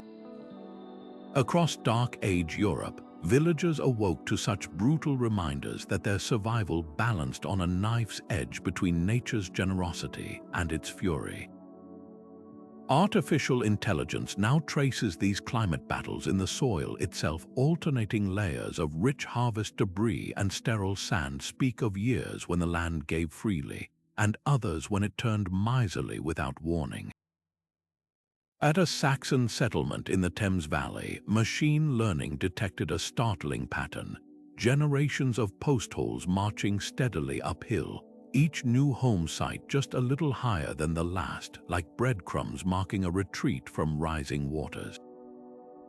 These weren't random relocations, they were strategic withdrawals, with each flood event recorded not in chronicles, but in the subtle chemistry of abandoned hearths. Drought left its own cruel signature. neural networks analyzing well shafts in Frisia noticed a pattern. The deepest wells were dug during periods when tree rings show severe dry spells, their walls lined with woven wattles to prevent collapse. But the real ingenuity emerged in what villagers stored there. Soil samples from these drought years contained disproportionate amounts of pea and lentil pollen pulse crops that could thrive with less water than traditional barley. Even livestock strategies shifted. AI matching tooth where patterns to climate data proves herds were culled younger during arid periods, preserving scarce fodder for breeding stock. The bones tell a story of painful choices, entire litters of piglets slaughtered in spring rather than risk losing them to parched autumn pastures. Winter's bite carved perhaps the deepest scars. At a Norwegian upland site, algorithms reconstructed a chilling timeline from hut foundations. As temperature proxies in ice cores show worsening frosts, architectural traces revealed desperate adaptations, walls thickened with extra turf, hearths relocated to room centers, even the advent of underground storage pits dug beneath the frost line. The most heartbreaking evidence comes from children's graves during these cold snaps, their bones showing stunted growth from seasonal malnutrition. Yet amid this suffering emerged remarkable resilience. AI identified villages that survived by shifting entirely to winter-reliant economies, specializing in fur trapping or iron smelting when farming failed. The true brilliance of these adaptations lies in their interconnectivity. When AI maps pollen sequences against house remains, a sophisticated dance emerges. Settlements near dwindling forests increased their reliance on marsh reeds for thatching, while coastal communities intensified fishing during crop failures. At a Danish site, soil analysis revealed something extraordinary. During a 19-year period of poor harvests, villagers began fertilizing fields with crushed shellfish, their shells rich in calcium to counteract increasingly acidic rains from volcanic eruptions detected in ice cores. This wasn't just survival, it was environmental science born of acute observation and communal memory. Some solutions border on prophetic. In the Lincolnshire Fens, algorithms detected a network of carefully maintained drought gardens, plots positioned where morning mist pooled longest, planted with hardy greens like sorrel and kale. Centuries later, modern permaculture designers would rediscover these same principles. Similarly, the positioning of certain villages along microclimate zones, south-facing slopes that gained precious extra frost-free days, anticipates contemporary climate-resilient agriculture. The most poignant finds are the famine foods, layers of acorn meal, residue in pottery from tough years, or the sudden appearance of normally avoided plants like bracken in cooking pits. These weren't signs of desperation so much as curated knowledge passed through generations about which last resort foods could sustain life when all else failed. What makes these discoveries eerily relevant isn't just the parallels to our climate crisis, it's the speed of adaptation. AI modeling shows some villages completely altered their crop mix within a single generation when weather patterns shifted, while others collectively relocated entire settlements in under 5 years. Their flexibility puts many modern bureaucracies to shame, yet the greatest lesson lies in their failures. Soil cores from abandoned villages contain layers of wind-blown sand atop once fertile loam, a stark warning about what happens when adaptation comes too late. These Dark Age farmers understood something we're still grappling with.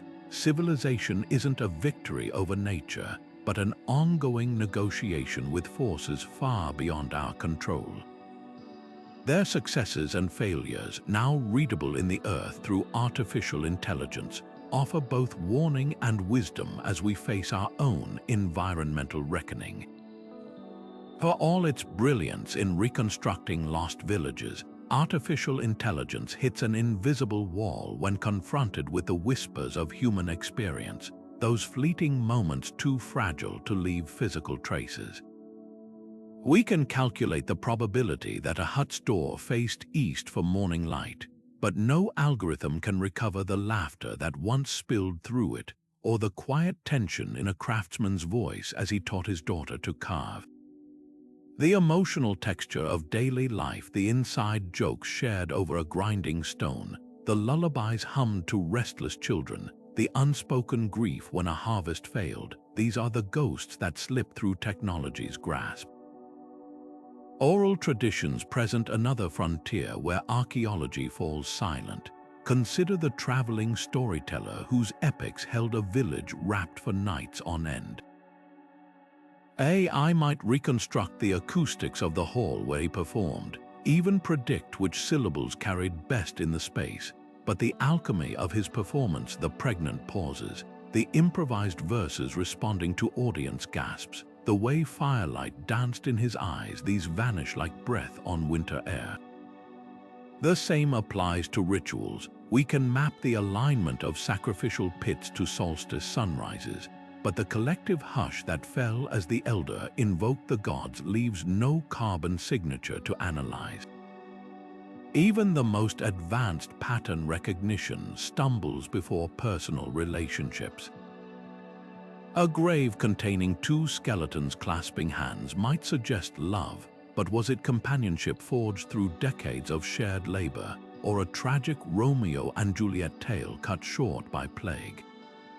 Machine learning can identify familial bonds through DNA, but the quiet pride of a parent watching their child master the loom, or the bitter rivalry between neighboring farmers, these dynamics dissolve into the realm of informed speculation. Some mysteries persist simply because they were never meant to be recorded.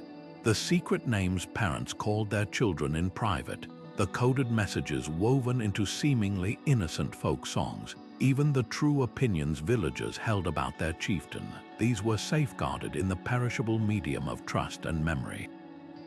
AI might detect anomalies in artifact distributions that hint at covert behavior like hidden caches of grain during famines, but the whispered plans to redistribute them fairly among starving families leave no metadata to mine. The limitations aren't failures of technology so much as boundaries of the physical record itself. Take childhood games. We've found the carved wooden tops and knucklebones, but the rules they played by, whether a certain throw meant victory or forfeit, whether losers had to sing silly songs, these rules lived in the space between shouts and giggles. Similarly, the exact shade of blue in a faded tunic's dye can be spectroscopically restored, but the wearer's fondness for it because it matched their siblings' eyes. That intimacy defies quantification, yet these gaps aren't empty, they're invitations. When AI reconstructs a village layout with 90% accuracy, the remaining 10% becomes a canvas for our empathy. That shadowy corner of the longhouse where the algorithm can't determine if it held a loom or a sikt. It's where we might imagine a grandmother teaching her granddaughter the old patterns, or a feverish child being nursed through the night. The technology's uncertainty preserves room for the human imagination to collaborate with history, reminding us that some silences aren't meant to be filled, only honored. This dance between data and wonder is perhaps archaeology's greatest lesson. For every question AI answers how they stored their grain, how they forged their tools, it leaves another lingering in the air like hearth smoke. What made them laugh until their sides ached? What dreams did they confess only to the darkness? These aren't shortcomings of science, but proof that history's heartbeat lies not just in what we can measure, but in what we'll never fully know. The delicate dance between artificial intelligence and archaeology isn't just about technological triumphs, it's a minefield of ethical dilemmas that force us to ask uncomfortable questions. Who gets to decide how a Dark Age villager's life is digitally reconstructed? When an algorithm suggests a Celtic warrior wore blue face paint based on pigment traces, does that interpretation honor the past or risk becoming digital colonialism? The very tools allowing us to resurrect lost worlds also carry the weight of modern biases, where a single line of code might inadvertently erase nuances that living descendants still hold sacred. Take the reconstruction of facial features from skeletal remains. AI trained primarily on modern European datasets can produce startlingly inaccurate representations for non-European populations, turning ancestral faces into digital caricatures that ripple through museums and media. Collaboration with descendant communities isn't just ethical window dressing. It's become archaeology's necessary reckoning. In Scandinavia, where Sami oral traditions describe ancient settlements differently from academic narratives, AI models are now being adjusted to incorporate indigenous knowledge about seasonal migration patterns. The result, reconstructions that show winter villages not as abandoned, but deliberately left to let the land breathe, a perspective no soil core could reveal. Similarly, when algorithms suggested a Welsh hill fort's purpose was purely defensive, local historians intervened with genealogical records showing the site hosted seasonal bardic competitions.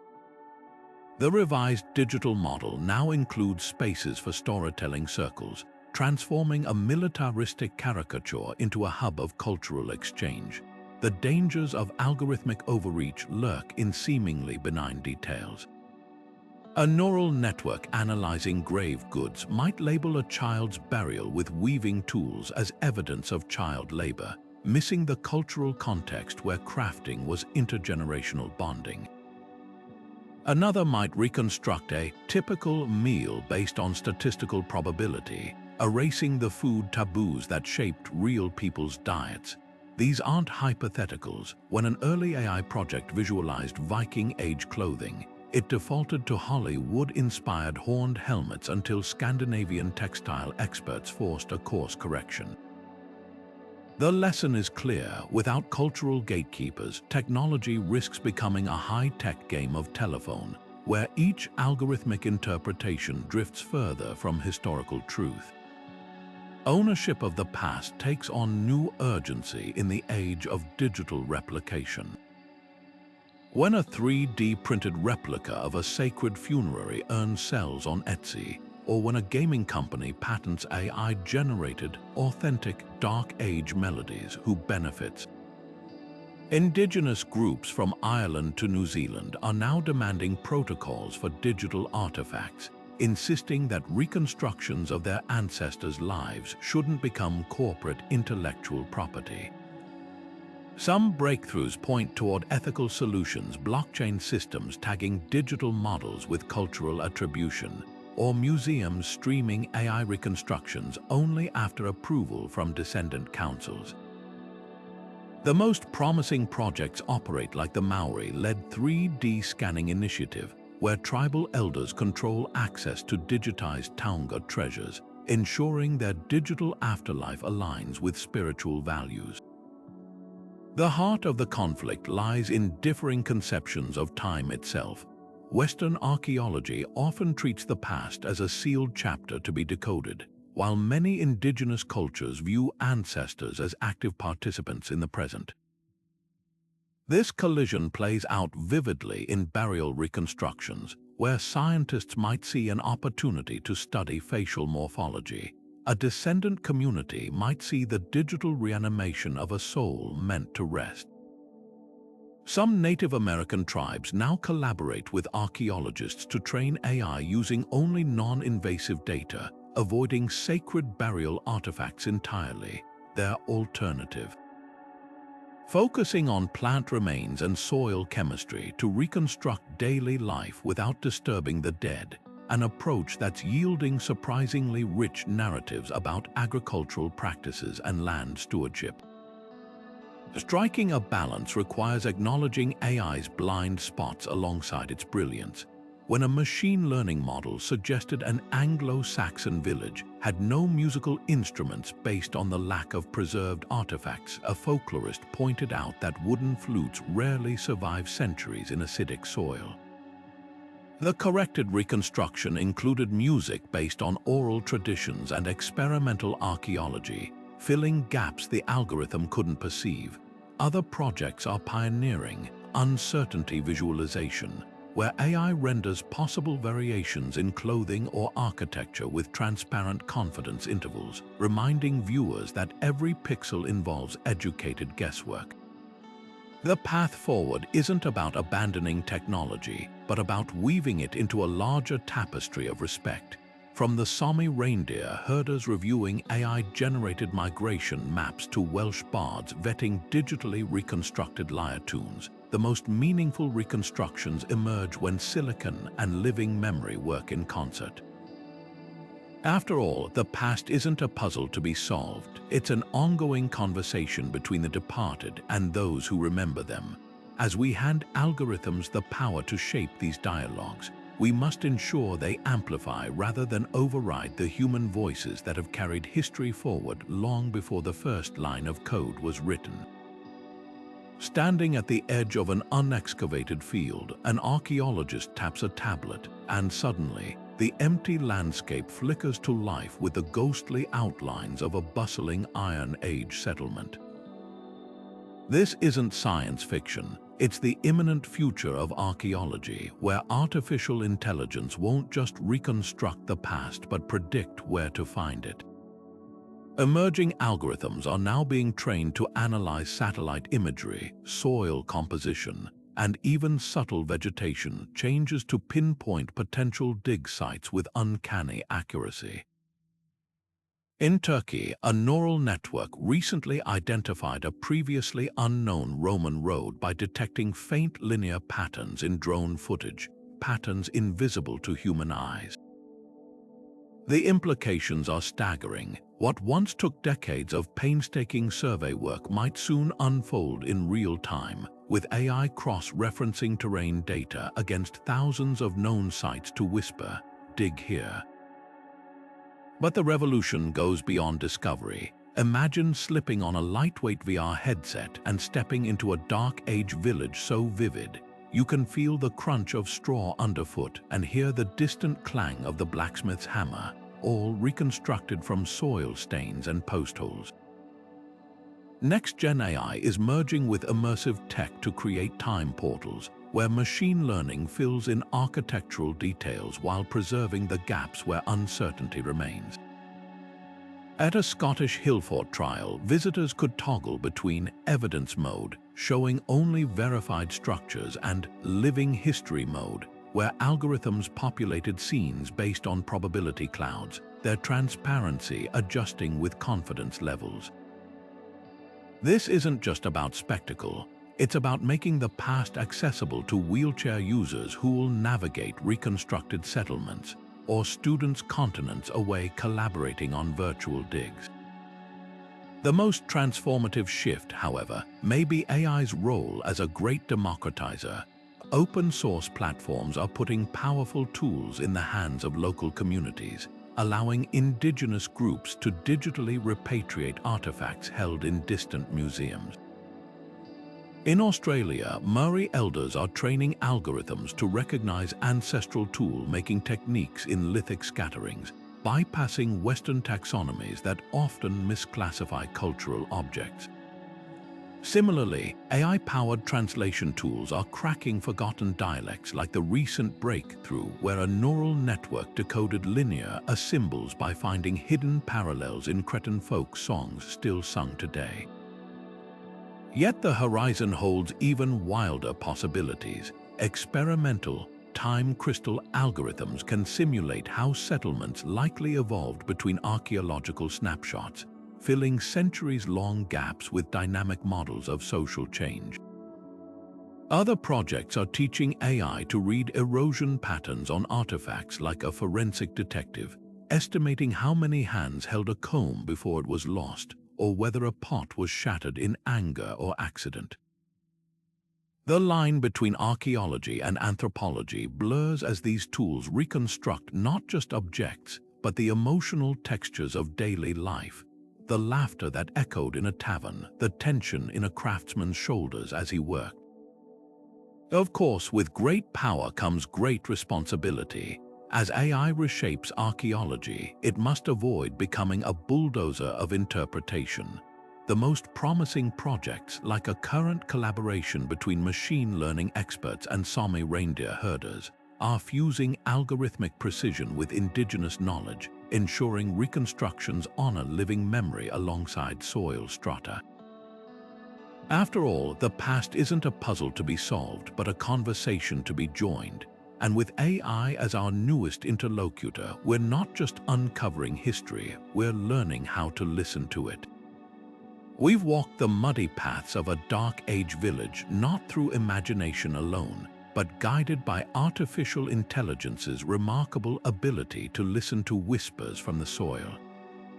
Every loaf of bread pulled from reconstructed ovens, every echo of a blacksmith's hammer, and every child's toy carved from bone has been pieced together from fragments invisible to the naked eye. This isn't just a technical achievement, it's a bridge across 12 centuries, connecting us to people who face the same fundamental human experiences we do today. The joy of a shared meal, the exhaustion after a day's labor, the quiet pride in a skill mastered over years. What makes this revolution so extraordinary isn't merely the precision of the reconstructions, but how they challenge our assumptions. The Dark Ages weren't a stagnant pause between empires. They were a time of quiet innovation, where communities adapted to climate shifts, nurtured complex trade networks, and passed down knowledge through generations. AI has become our time-traveling guide, revealing how a farmer's decision to rotate crops or a weaver's experimentation with dyes contributed to survival in ways grand chronicles often overlook. These villagers weren't just surviving, they were problem solvers, artists, and storytellers whose legacy shaped the modern world in ways we're only beginning to appreciate.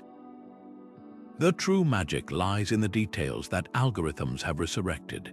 That faint groove worn into a doorway by countless passing hands, the way hearth smoke curled around roof beams in patterns still detectable in soil chemistry.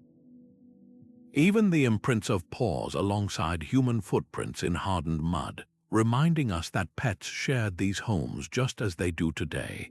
These aren't cold data points, they're intimate glimpses into lives that feel startlingly familiar despite the centuries between us.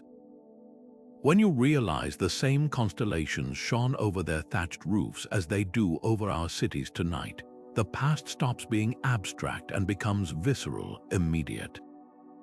This is just the beginning. As AI grows more sophisticated, so too will our ability to reconstruct lost worlds with ever greater nuance. Future algorithms might analyze pollen trapped in the crevices of tools to recreate entire landscapes, or simulate how dialects echoed through reconstructed longhouses. Imagine walking through a virtual marketplace where machine learning has not only rebuilt the stalls, but populated them with haggling merchants speaking reconstructed dialects based on linguistic archaeology. The possibilities are as boundless as the past is deep. Your curiosity fuels these discoveries too. Every time you share what fascinates you, whether it's Viking trade routes or medieval medicine, you help shape where this technology turns next. So tell us in the comments, which forgotten corner of history should we illuminate together? The silent monks copying manuscripts by candlelight, the bustling dockworkers of a Hanseatic port, or perhaps the engineers behind Rome's aqueducts. Wherever we journey next, one truth remains: the past isn't a static relic, but a living conversation between then and now, with AI as our newest and most surprising interpreter. Until next time, keep listening for those echoes across the centuries. They have more to say than we ever